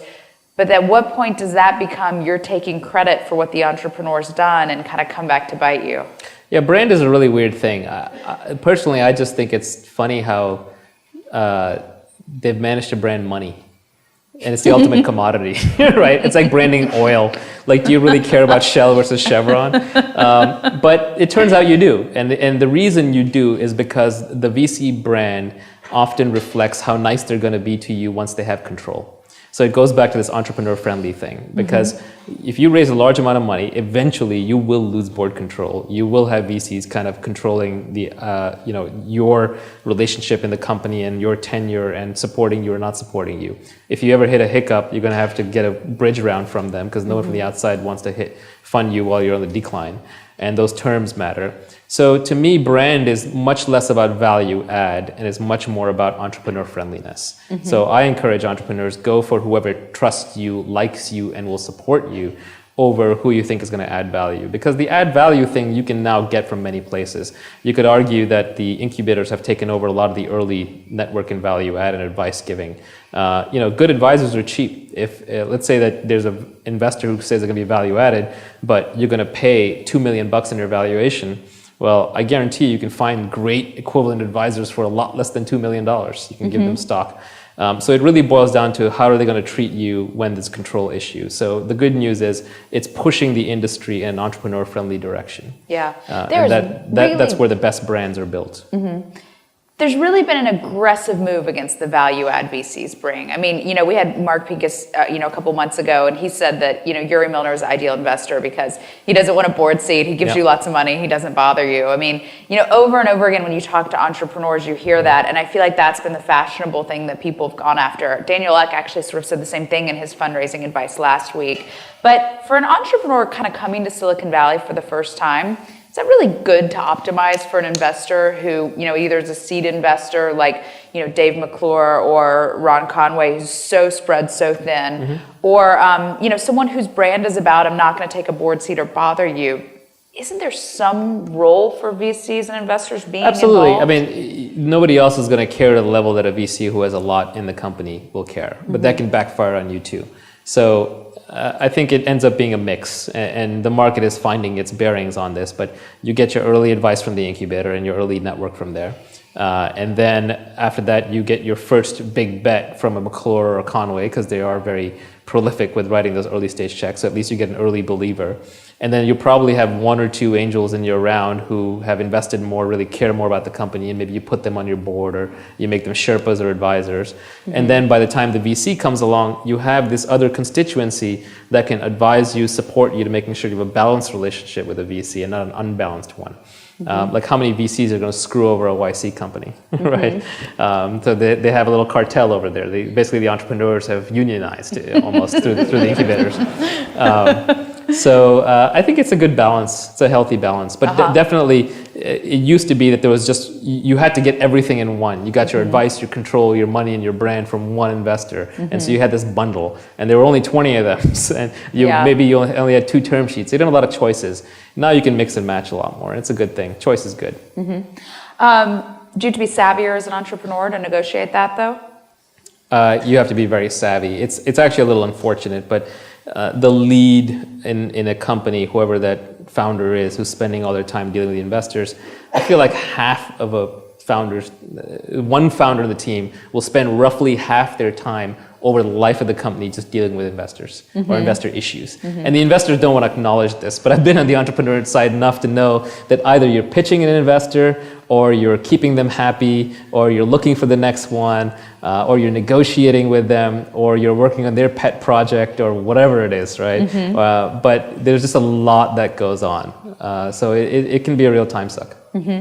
I still hear investors say that not every company should be listing on AngelList. That there's some sense of you should raise your money first and then list on there to get a lot of the job benefits or recruiting benefits.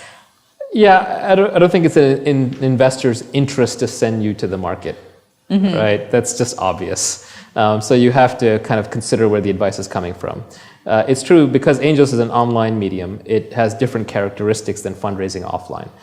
Fundraising offline is a lot more about the personal relationship. So you can actually convince someone just through your charm.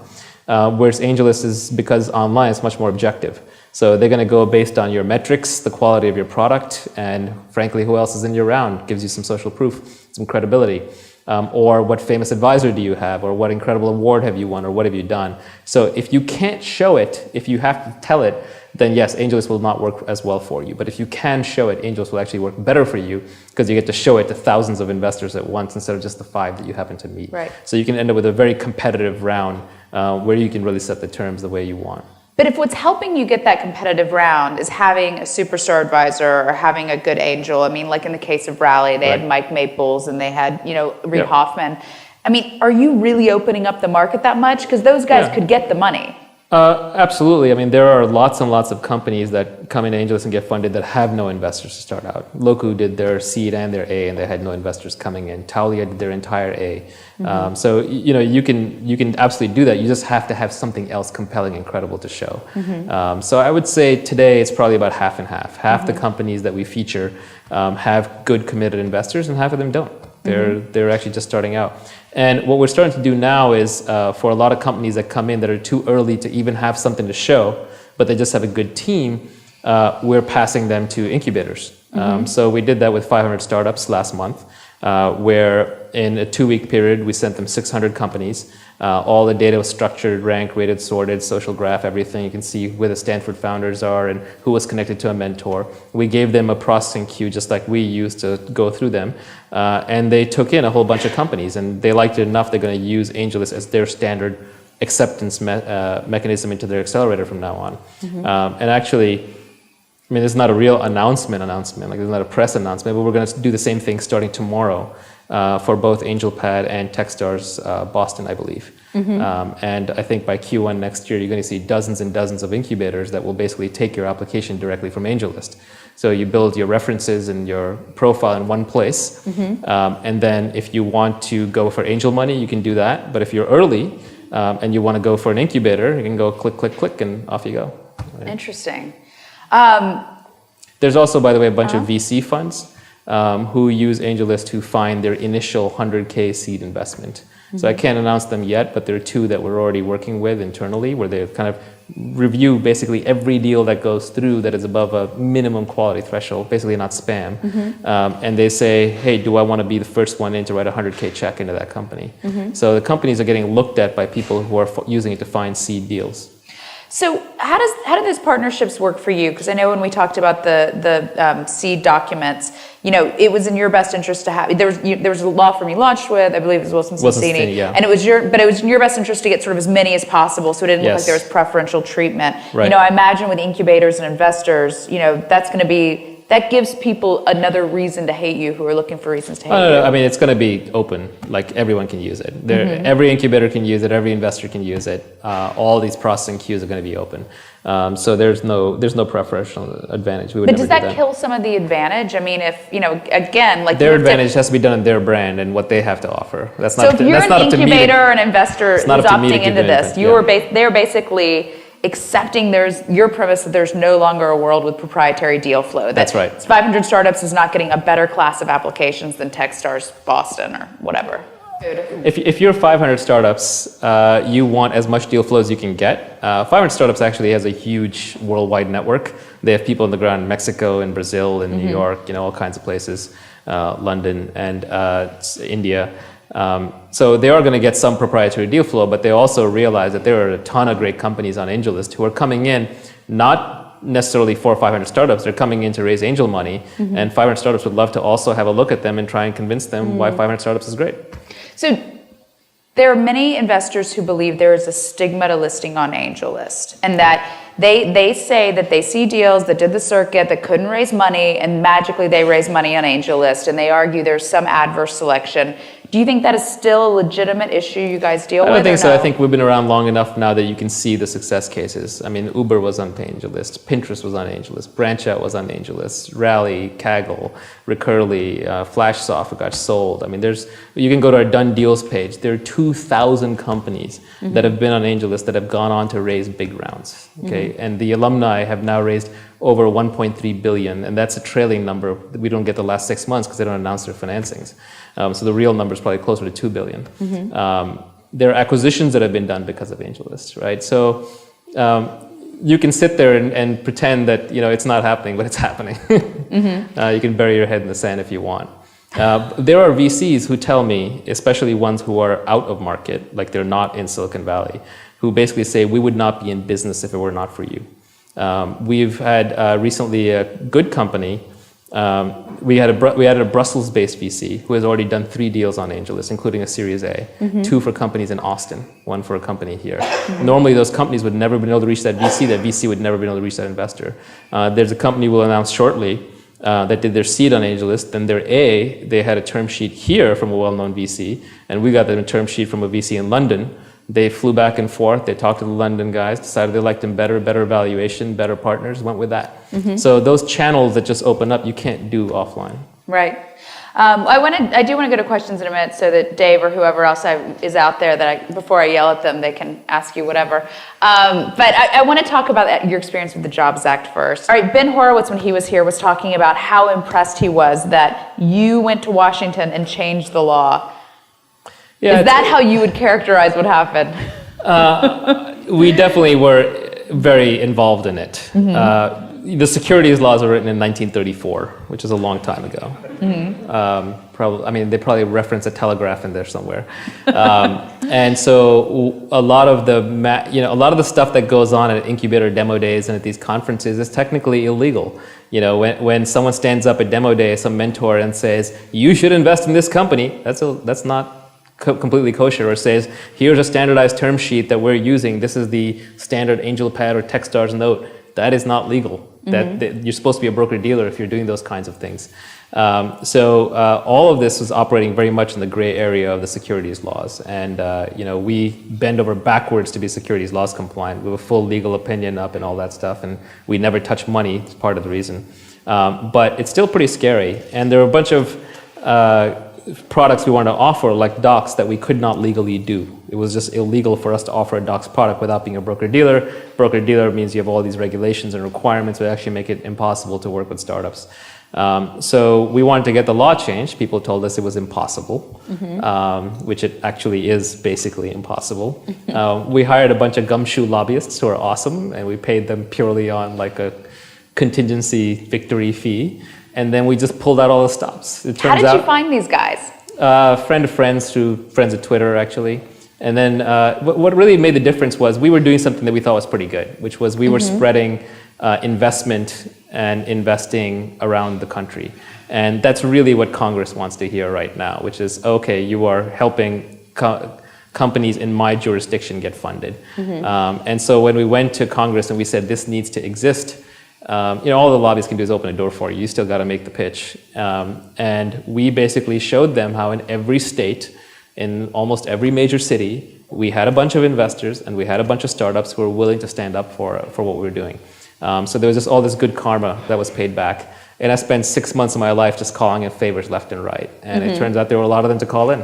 It's like there was this old show on TV, Stingray, where this guy drives around and like solves people's problems and fights crime. But what he does is, at the end, when they say, "What do I owe you?" he always says, "You owe me a favor. That's it. I'll call it in someday." And then he gets all this done by spending favors. So it always turns out he has contacts here and there we can call in favors. The math doesn't work because he calls in 5 favors every episode and gets 1 back. Right? So it's like fail. The guy's out of business now. Yeah, but we had a different ratio. So we called in a lot of favors. We had a lot of friends. We got. What were some of these favors? What are examples? Basically, call up your congressman, tell them that you are an impressive entrepreneur or investor, tell them you raised money or you invested because of AngelList, tell them that this is a good thing, tell them that you want us to be able to offer docs, tell them that you want us to be able to do these new features, and tell them that they want to support this kind of activity. Like the general solicitation law, which is still in effect, but it's about to go away shortly, means that if I were to stand up right here and say, by the way, we're fundraising, I've broken the law and I've invalidated my financing for the next 6 months.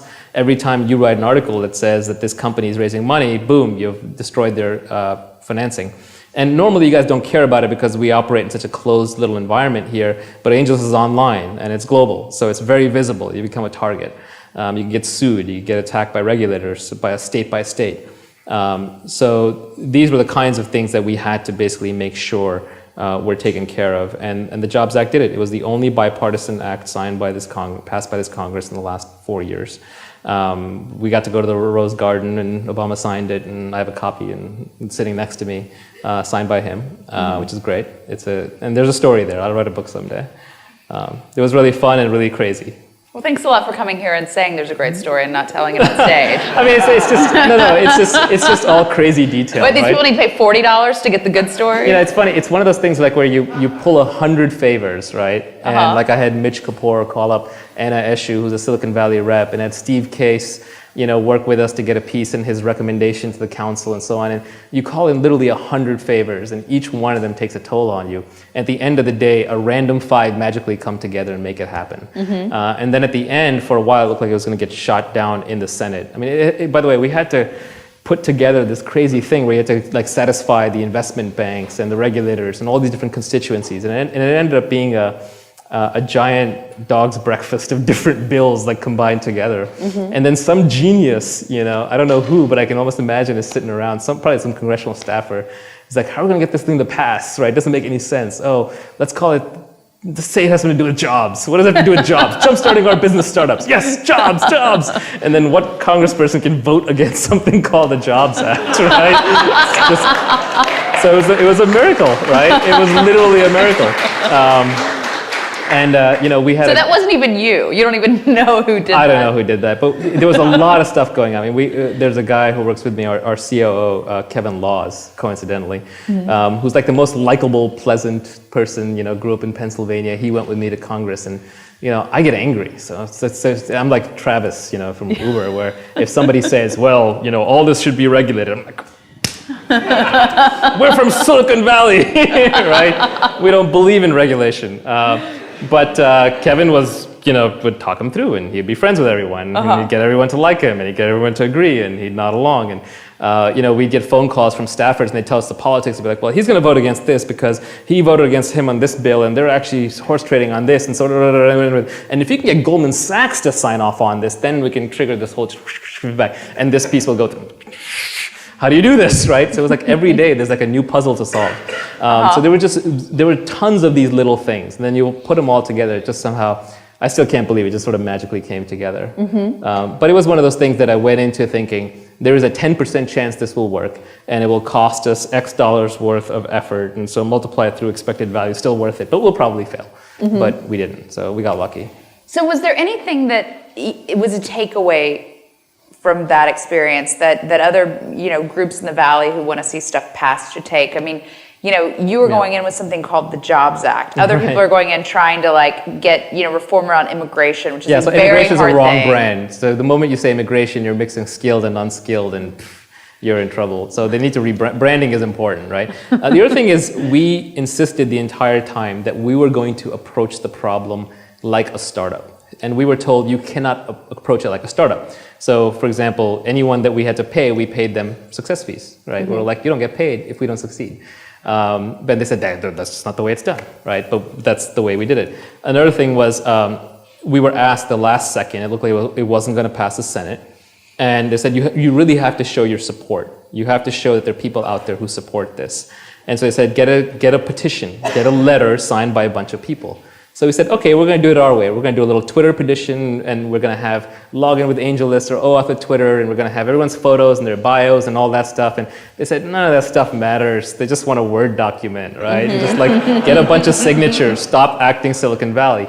But we ignored them, and so in one frenzied 36-hour period, we pulled an all-nighter, and we basically put out this viral Twitter petition that got signed by 5,000 investors and entrepreneurs. So not 5,000 randoms, but these are investors and entrepreneurs, and we were able to slice and dice it by location and how influential they were and what they'd invested in and what they looked like and who their senator was and all that stuff. And then we sent this to Congress, and one of the unions who was afraid that the Jobs Act would be used to take advantage of older people or union workers somehow opposed it. So they ran their own petition. These unions have mailing lists of millions of members. So they got 3,600 signatures against. We got 5,004. But ours was beautiful and visual and showed these people are powerful. And we were like, yeah, see that guy? He's one of your big campaign donors. We can do those kinds of links. And we just crushed it. And I think Congress thought, oh my God, this is sopa pipa all over again. And a lot of people who were in opposition dropped it, and it got passed. So we managed to use technology as a weapon in this cause. And I don't think we should be afraid of acting like startups. And so that was part of the lesson. That's awesome. All right, so why don't we go to some questions from the audience? There's a microphone there and a microphone there. Guys, line up. And while people are amassing, there's been a lot of criticism about how long it's going to take the Jobs Act to actually get enacted. I mean, where are we? I mean, it's a whole sort of mess of things going on. Yeah, there's a big bunch of it that's already in effect. Like the 500 shareholder rule is already in effect. The general solicitation rule will probably get lifted in January. There are pieces around broker-dealer laws that are already in effect. The crowdfunding piece is the one that's taking the longest, but rightly so. It's ridiculously complicated, which is how do you prevent small investors who haven't met the company, don't have a track record of investing, how do you prevent them from getting ripped off? And the SEC has to design a system where it's restrictive enough that it's not easily frauded, and it's not so restrictive the good companies just stay off. And I don't envy them that problem. I think it's really hard to solve, and I think it will probably take them the better part of next year figuring it out. What do you think about companies like Funders Club, who are, and there's a ton of these guys who are trying to do stuff around crowdfunding already, who are kind of getting out in front of that? Yeah, so we actually have an experiment going with crowdfunding right now. You can invest online small dollar amounts on AngelList. But it's through Second Market, and we have a little partnership with them, and they're a registered broker-dealer. So we think it's worth trying to do, and our early experiments have actually been quite successful. But you really have to be careful about being compliant with the securities laws. If you jump the gun, the problem is you're taking money from small investors who are likely going to lose their money because most startups lose money. And this is their first time losing money, so they're going to get bent out of shape. And they're going to sue somebody, and they're going to sue you. And so if you don't have an ironclad defense, and if you weren't fully 100% securities law compliant, the penalties actually can go to you personally, long after your startup is gone. So if you're using these kinds of systems, you really have to make sure you're 100% securities law compliant. So that means that you do have to get your lawyer involved.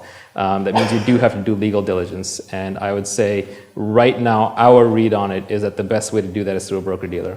So you are not of the belief that this is a Napster Uber-like situation where you change the laws by breaking them? Oof. I mean, yeah, Napster is a good example of why you may not want to think that. Uber is a very different case because Uber is, and disclaimer, I'm a small investor in Uber from when they use AngelList. Disclaimer, they hate us. But I like Lyft also and Sidecar and all the others in the space and Airbnb. These guys are they're routing around local laws and local issues. And those laws are more easily fungible, and in some ways they're actually more antiquated because local governance is smaller. It's more easily hijacked by corporate interests. So the number of medallions and taxi medallions in San Francisco is a crying shame. Essentially, we need these more taxis. And so people know that. They know it's hard to get a cab. So while the people aren't looking, you can have some shady business. You can have shady business with the city council, but once people are paying attention and galvanized on it, the law is going to change because people want their cabs, they want their Ubers, they want their Lyfts. So given that, I think they actually have a different issue than the Napsters of the world, right? Who were basically just, that music, was available in other ways, but now it's just like free, right? So that's a very different thing. So I think long term, the Ubers and the Lyfts and the Airbnbs of the world will win all their fights. It's just going to be a cost of doing business for them. It will be an expense. But you shouldn't have the same philosophy when it comes to crowdfunding.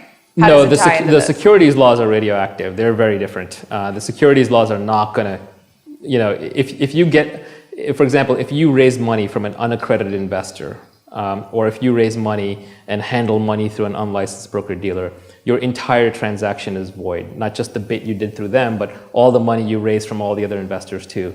And they have a right of rescission, which means they can put the stock back on you personally once they decide it's lost money. So those securities laws are not changing anytime soon. Even the crowdfunding, when it comes through, you can't get out ahead in front of it because nobody knows what it's going to look like. You don't know what the final rules are going to be. So by definition, you're already breaking some of them. So I don't think you can expect to get grandfathered in. And then even if you do, you can always get sued by your own investors when they lose money. So that civil right they have to sue you doesn't go away. So don't mess with the securities laws. Yes, we got the law changed first, then we're doing stuff. I wouldn't do it in the other order. All right, great. Go ahead. Actually, you might have already answered my question. I read an article in Tech Blog a few months ago about something else, and they were talking about AngelList and people investing in using $5,000 to $10,000 and actually investing in it. Sounds like that's what you were talking about as soon as I got up here. Yeah, that's what we're doing with Second Market. So there are a couple of companies on AngelList today where you can go, you can review the profile, and if you like what you see, you can invest a small amount online.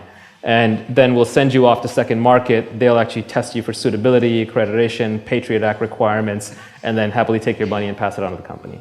So we're trying that right now, but to be securities law compliant, it only works for accredited investors. It only works for investors who understand the risks as judged by the broker-dealer. It has to be done through Second Market or an equivalent broker-dealer. Okay. But is this where your business is going eventually, once this is all legal, once it's out in the open? It's a test. We'll see. I honestly don't know. Okay. I don't know. It's like any startup, you try a lot of things. $20 tickets. We'll see how it goes next year. So I love this last part on where you're butting heads with regulations, and I'd like to follow up on that for a second, because it seems like most of the innovation and most of the things that you've been able to enable have been in spaces where there has not been another large hurdle that people have had to go up against, like the FDA. Right. Do you think AngelList can be as much of a force for good in the biotech space or in a context where people have to go up against other imminent regulations? Yeah, it's really frustrating what's going on in the, for example, with the FDA, where a lot of biotech innovation and testing is moving overseas because the approval cycles here are insane. I don't know if we can solve that, but one thing we can do is at least by assembling the community of startups, hopefully giving them a voice. There's no question that Congress is paying a lot more attention to Silicon Valley now. It's mainly because of SOPA and PIPA, secondarily because of the Jobs Act. It's coming up again with a startup visa. There's a lot of money here, there's a lot of influence here. Everyone's using the iPhone, everyone's using Android. So Congress gets that. And I think, you saw Barack Obama do the IMA on Reddit. So I think we're going to have a lot more influence in the future. It's not going to come soon enough. Things like the FDA will take forever because those are highly controlled regulatory bodies with deep entrenched interests, maybe in the decade time frame. But there are also regulatory bodies that have been very favorable to innovation. I would argue that a lot of the innovation that is even possible today in Silicon Valley wouldn't have happened if the FCC hadn't taken a forward-looking stance.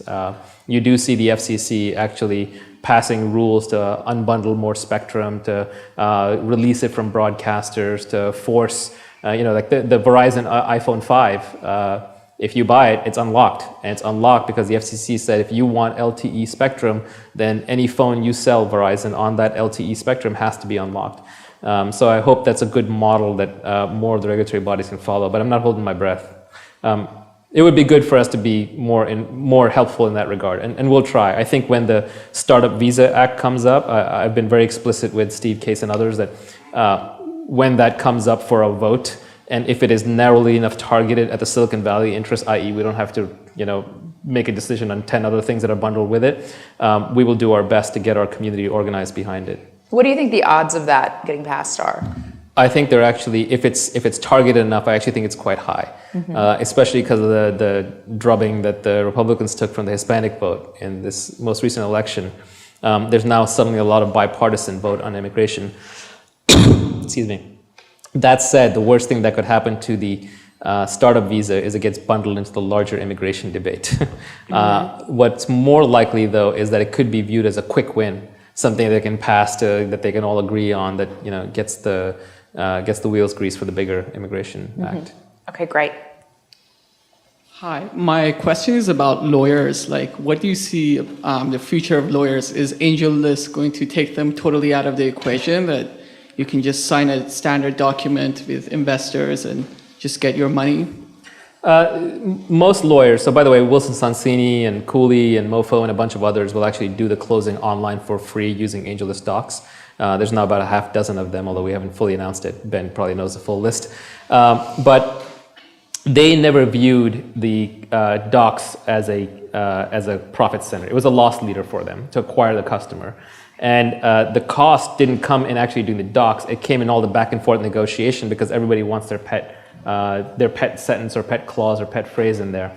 And so by moving it all online and standardizing it, what we basically said, it's free. You want to change anything, it's suddenly $20,000. So now it puts the onus on the first person who was about to submit their pet clause to say no, because it'll reveal to all the other investors that, oh yeah, that guy, his little special clause is costing you 20 grand. And so it uses social pressures to standardize rather than actually, it's not, the time saving comes in not having the negotiation, not in creating the paperwork. So I think the lawyers will continue to work with the company afterwards. You still need a lawyer for all kinds of things, and that's just, some of it is good hygiene and some of it is just the regulated environment we live in. I actually have a side point of view that I don't think any startup can be in business if they follow every law. If you just went and actually read all the regulations you're pinning up on the wall according to San Francisco laws, you'd be like, oh yeah, I'm breaking that one, and that should shut down right here. So you can't pay too much attention to them, and luckily a lot of them are not enforced against smaller companies. But you still definitely do need a lawyer. It's a necessary part of doing business. And by the way, the best lawyers are actually advisors. You can think of them as cheap advisors. There are a few lawyers in the Valley who have actually built a reputation being founder-friendly, and I really encourage you to seek those lawyers out because they can be a good counterweight sometimes against if you have an investor dispute. Who are some of them? I mean, there's entrepreneurs in the room. Name names. This is helpful to people. I think Buddy Arnhem at Perkins Coie has kind of got that reputation. I'm blanking. Pillsbury, there's Jorge Del Calvo has that reputation. I use Eric Benisek. He's a boutique lawyer at VBL. He's really good. Silicon Legal, Andre Gakarian spun out and formed his own little firm. They're now actually startup lawyers. So those are good ones to seek out. But there are quite a few of them. We will add a category at some point to AngelList that will show you good lawyers and what companies they're associated with. Ted Wang is now a lawyer to the stars because he's a lawyer to Facebook, but he's our lawyer too. I just want to point out. Right, to the stars thing. Yeah. But he did the whole ecosystem a great service by releasing Series Seed. Yoakum at It's Paul Carr's lawyer. Is he? Okay. Yeah, Paul needs a lawyer. Yoakum loves Paul. A lot of business there. Keeps him busy. Yeah, it's the next best thing to being Michael Arrington's lawyer. Ooh, yeah. Mike probably has two. He does. Yeah. So there's a lot of good ones out there. Okay, awesome. I would say, if anything, the lawyers have had to do more work branding themselves and provide more value to the ecosystem than the investors do. Because the investors can always write you a check. There's my value add. Lawyer, you got to pay them. So they really have to convince you that they know their stuff. All right. Oh, sorry. Yeah. So, Naval, Ajay here. My question is, what is a successful AngelList profile? I'm struggling with, at what point do I list myself, the startup on AngelList, in idea phase, or when I have all my advisors and everything lined up? I mean, you have a lot of stuff there that you have to sort of check. Sure. I mean, I'm just wondering if you can talk to that. You can list yourself anytime, but with 100,000 companies on there, you're not going to get noticed until you get promoted or something unique or special comes along.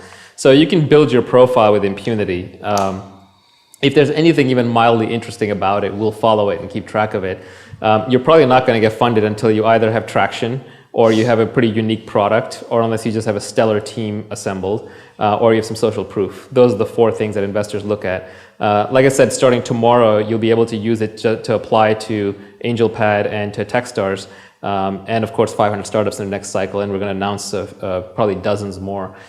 So you'll also be able to use it earlier stage for that basis. So I don't think there's any downside to creating it early, just keep working on it. Just the thing that's the part where you might do yourself a disservice is if you just leave things blank that are obvious, like the team stuff. Take the time to fill out the team bios, because investors really do, at the end of the day, they fund teams. Everything else is a kind of proxying, or if you have traction, definitely list it. I like to think there's no such thing as too early. I know a lot of different memes get spread. The reality is you're not going to get noticed until something spectacular shows up in your profile, or unless we promote it. There's just too much out there. What do you mean when you say traction and social proof? I feel like those are terms that get thrown around, and a lot of startups don't really know what that is, if they have it, or what they're aiming for. Yeah, social proof is when somebody who's worth listening to believes in you, and they show that in some way. If it's an advisor, they commit their time. If it's an investor, they commit their money. Or it could just be like you recruited some incredible team member. Excuse me, like you recruited a core contributor of Ruby on Rails to be on your developer team. That is a form of social proof because that person's committing their time. Traction is basically quantitative evidence of customer demand. So if you're in enterprise software, it might be 2 or 3 early customers who are paying a bit. If it's in a consumer, it might be the bar might be as high as hundreds of thousands of users. If it's in mobile apps, it might be your download rate. But sorry if I've used this joke before, because now I use it all the time, but it's like, it's the Supreme Court definition of porn. You'll know it when you see it. So you'll know what traction is, and investors know what traction is. It is a moving target. The entire ecosystem is getting far more efficient. Companies are accomplishing a lot more with a lot less. 2 years ago, you could have gotten your daily deal startup funded pre-traction. 18 months ago, you could not have gotten a daily deal startup funded, no matter how much traction you had. 12 months ago, you could have gotten your mobile app company funded with 10,000 downloads. Today, it's probably going to take a few 100,000 downloads and a strong, rapid adoption rate for real financing to take place. So the definition of traction keeps changing as the environment gets competitive. So that's why it's actually useful to look at AngelList and see what companies just got funded, because that will give you an idea of what the bar is. And you can see that through our trending list, through our featured lists, and through our done deals. Featured you can't see unless you're an investor. It's, again, the general solicitation law, so there's a lot of privacy settings and controls. But you can see funding announcements as they come out. and you can get a sense of how much traction these companies had. Okay, great. Yeah, so as AngelList has started to grow, I'm sure there's been people that wanted to try to take a piece of that pie, whether it be patent trolls or somebody who's a litigious coming out there. So I'm just curious, what have you experienced like that? What could you share that could help us kind of not have to go through some of those headaches? Us personally? Yeah, you personally. Yeah. And that could be even, people like recruiters trying to bypass your system. Yeah, things. so plenty of people bypass the system. Investors, recruiters, lawyers, companies, have at it. More power to you. Don't care. That's that's what it means to be a platform, right? That's people do that on Craigslist, people do that on LinkedIn. Go nuts. As long as you got some value out of it. The patent trolls, luckily, we have not been hit with yet. I don't think anything we're doing is patentable, let alone patented. But the reality is that the patent examiners have let a lot of stuff slip through. We don't make any money yet, so you're coming after an empty pile, an empty box. So I don't know what you're going after, but maybe someday they'll come after us. I guess it's a mark of success, but we haven't been sued yet. I do think the patent system is in horrible need of reform. So that's a big problem entrepreneurs have. Are you going to solve that one? There's so many entrenched interests on the other side. The intellectual ventures of the world now are also making money off of it. It's a really and it's getting really scary with Google buying Motorola Mobility, $12.5 billion for patents. Apple and Samsung suing each other in patent oblivion. The good news is the incentives to solve it are now with Apple and Google and Samsung and those big companies because they're embroiled in so many patent lawsuits, they can't necessarily view it as a victory. They have a lot more influence than us, and I think and hope they'll get the law changed. But then again, knowing big companies, they'll get it changed in a way that it benefits big companies. How does it need to be changed? I think that there's just a phrase obvious to those skilled in the art that goes into granting a patent. Like you're not supposed to get a patent on anything that's obvious to those skilled in the art. And that just needs to be enforced. Yeah. And certainly software and business model patents need to either not exist or just have a much, much higher bar. Maybe in this day and age of innovation, the time frame for a granted patent needs to not be 17 years, right? Like what it was in 1800 and whatever when they built the steam engine. It was 17 years. Maybe that made sense today. If you compress down an internet time, it should be a lot shorter. And there should probably be open review and feedback process. They should probably, just a random idea, making one up. Maybe every patent should be thrown up on the internet, and there should be an expert panel of one representative from each, company and from each part of the ecosystem, and there's hundreds of them, and they vote on whether this thing is obvious or not, and that's it. And if it is, you don't get it granted. You should be a really high bar. Sorry? You could build that. Could be part of AngelList. Eventually, maybe. All right, so a few last things, and then we'll get out of here. So you're our last one of the year, as I said. We're taking a much desired break in December. In January, though, we have a very strong lineup. We're going to have Brian Chesky from Airbnb in San Francisco. We're going to have Chad Dickerson of Etsy in New York, who never does things, and I've spent 6 months twisting his arm to do this, so I'm incredibly glad. And then we're going to have someone who I think is one of the most exciting new entrepreneurs, Sophia Amorosa of Nasty Gal in LA, who will, I think, be our first woman that we've had. So an amazing lineup of 3 people whose businesses are actually all making ass loads of money, who've raised at billions of dollars in valuations. So it'll be a great month. Next year, we have a lot of great people lined up. We have Drew from Dropbox. We have Phil Libin. Mark Andreessen said he's doing it. Dick Costello is going to do it. We're going to have a phenomenal lineup, and we're really excited. As you know, a lot of these will sell out really quickly. We're about to start opening up memberships for next year, which guarantees that you get in, plus a lot of other benefits. It is also the reason that we don't completely go out of business doing these events and offering a $20 ticket. So if you have an expense account and you want to make sure you get into every event and help, support the kind of journalism and events we do, we're going to be opening that up probably in the next week. So keep an eye out for that. The other thing that keeps us from going out of business with doing events at a loss are our sponsors. And as Naval said earlier, Braintree sponsored this one. So if you enjoyed being here for free or cheap, it would be really nice if you thanked Braintree for paying for your ticket on Twitter or something like that. So this brings us to the end and the final 2 questions that we always ask everybody. So the first is, what is the one thing that you believe that very few other people believe? Yeah, I don't know if this is all that rare of a belief in this audience, but I really firmly believe that the actual efficient size of a company is shrinking very rapidly. And so the future will be almost all startups. Like I think most of the world and most business will adopt the startup mentality in the sense that there'll be small companies loosely connected and coupled to each other, almost through APIs or processes for their needs. The Industrial Revolution, way back when, before I was born, created this massive clustering effect where basically said there's economies of scale from having factories. And so everybody has to gang together in these 5,000, 10,000 person companies. And I think that trend has now reversed thanks to information technology. And you could have a future where maybe your son or daughter will wake up in the morning and there'll be a message on their phone or in their brain implant or Google Glasses or whatever the heck it is. And they will have been assigned, they'll have a couple of job offers right that morning. They'll pick the one they want to do for the next 2 or 3 days. They'll do that through a series of kind of APIs and interfaces to the rest of the world. And then they'll get rated and they'll get feedback. So in the future, we're all Uber drivers, right? Or we're all driving lifts around with pink mustaches or delivering people's food. But I think the contract work trend is going to increase. And I think the size of your average company is going to decrease. I think we're going to see more and more billion-dollar businesses built by 4 or 5 people, and it'll stay at that. And so I think that is one thing, for example, the venture capital industry does not believe. I think the venture capital industry still believes that you're going to have to put a couple of $100 million into some company at some point to continue scaling it.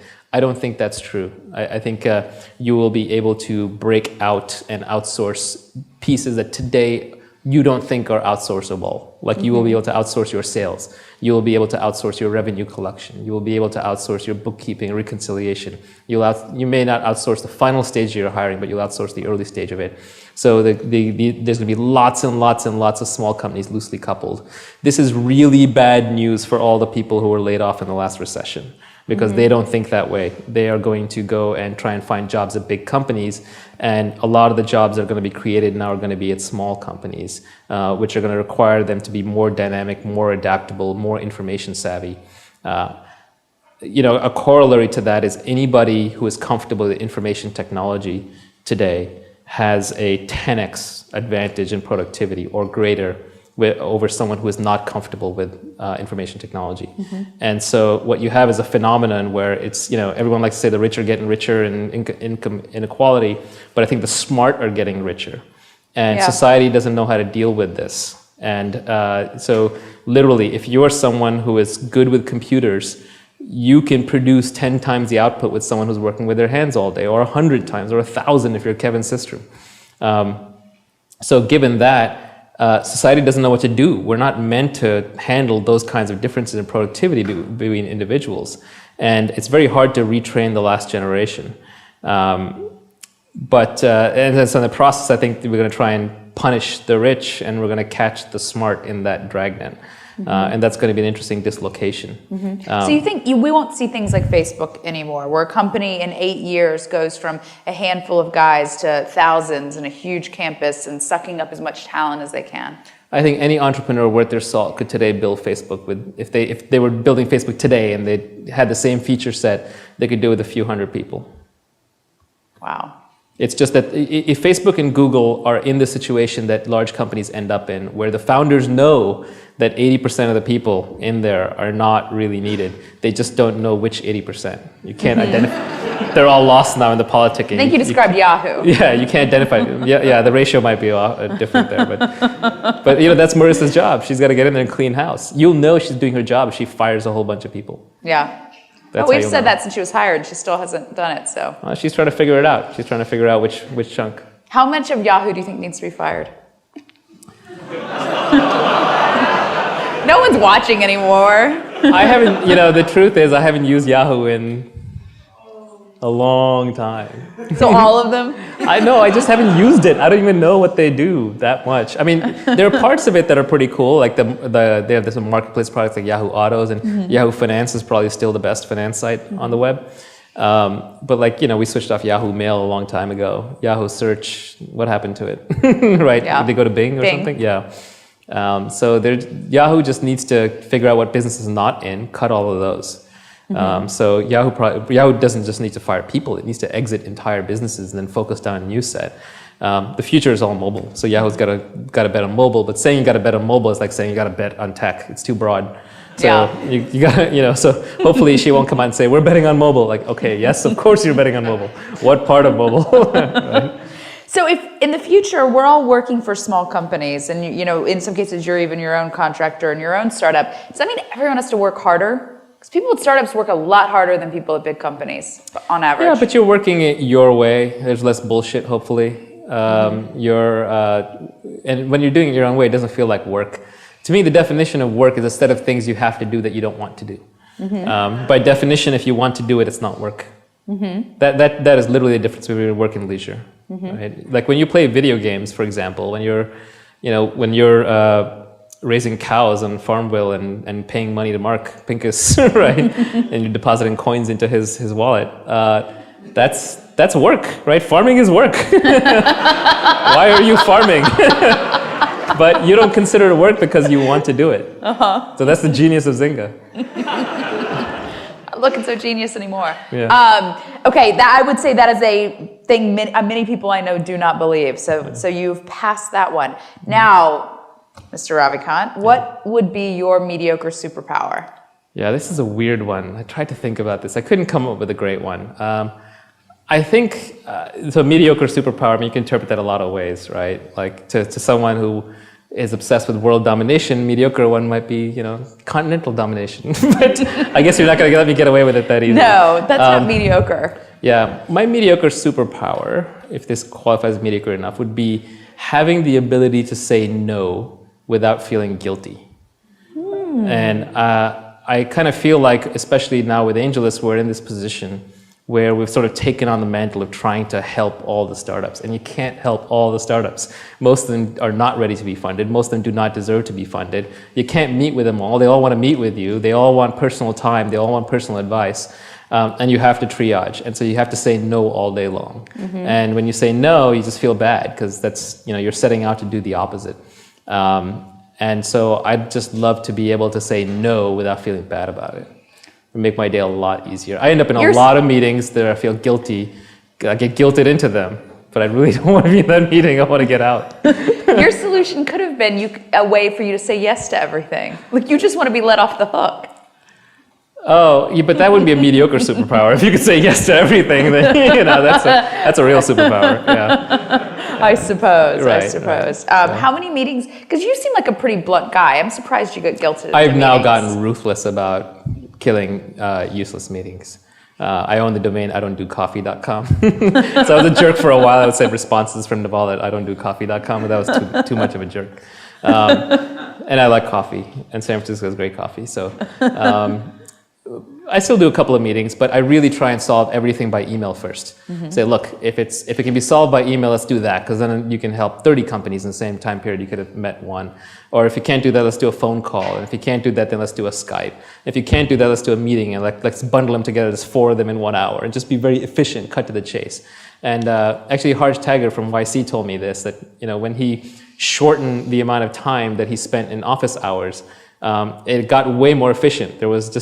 There's no time for someone to come in and kind of start doing the pleasantries. They know they have 15 minutes before the next guy walks in, so they're just more efficient. And I would say to startups, don't spend your time doing meetings unless you really, really have to. I really think networking is overrated. There's all these articles about you ought to network more, and this is how you build. It makes me want to vomit, right? Go do something great, and your network will instantly emerge. If you build a great product, or if you get a good customer base, I guarantee you we will get you funded. You will not have to go take internal meetings, building relationships years in advance. All that meeting stuff you're doing, shaking hands, do it for recruiting. Do it to learn from really, really smart people, but you got to make sure you have something to offer them too, otherwise you're just taking. But just sort of networking, if you're standing around an event with a name tag and a glass in your hand, then that kind of includes this event, not that I think Not about here. it. Sort of, you're doing it for entertainment. You're doing it because that's your leisure time. This is Farmville. This is not your work time. This is your leisure time. Yeah, let's just be clear. For those of you who told your coworkers, oh, I'm going to an important, no, it's not work. This is entertainment. If the beer and pizza didn't tip you off. I'm sorry to say I'm not Louis C.K. That would have been far more entertaining, I'm sure. I was still very entertained. Well, you're very kind. Thank you. Thank you very much for being our last guest of the year, Naval Ravikant, for having me. everyone.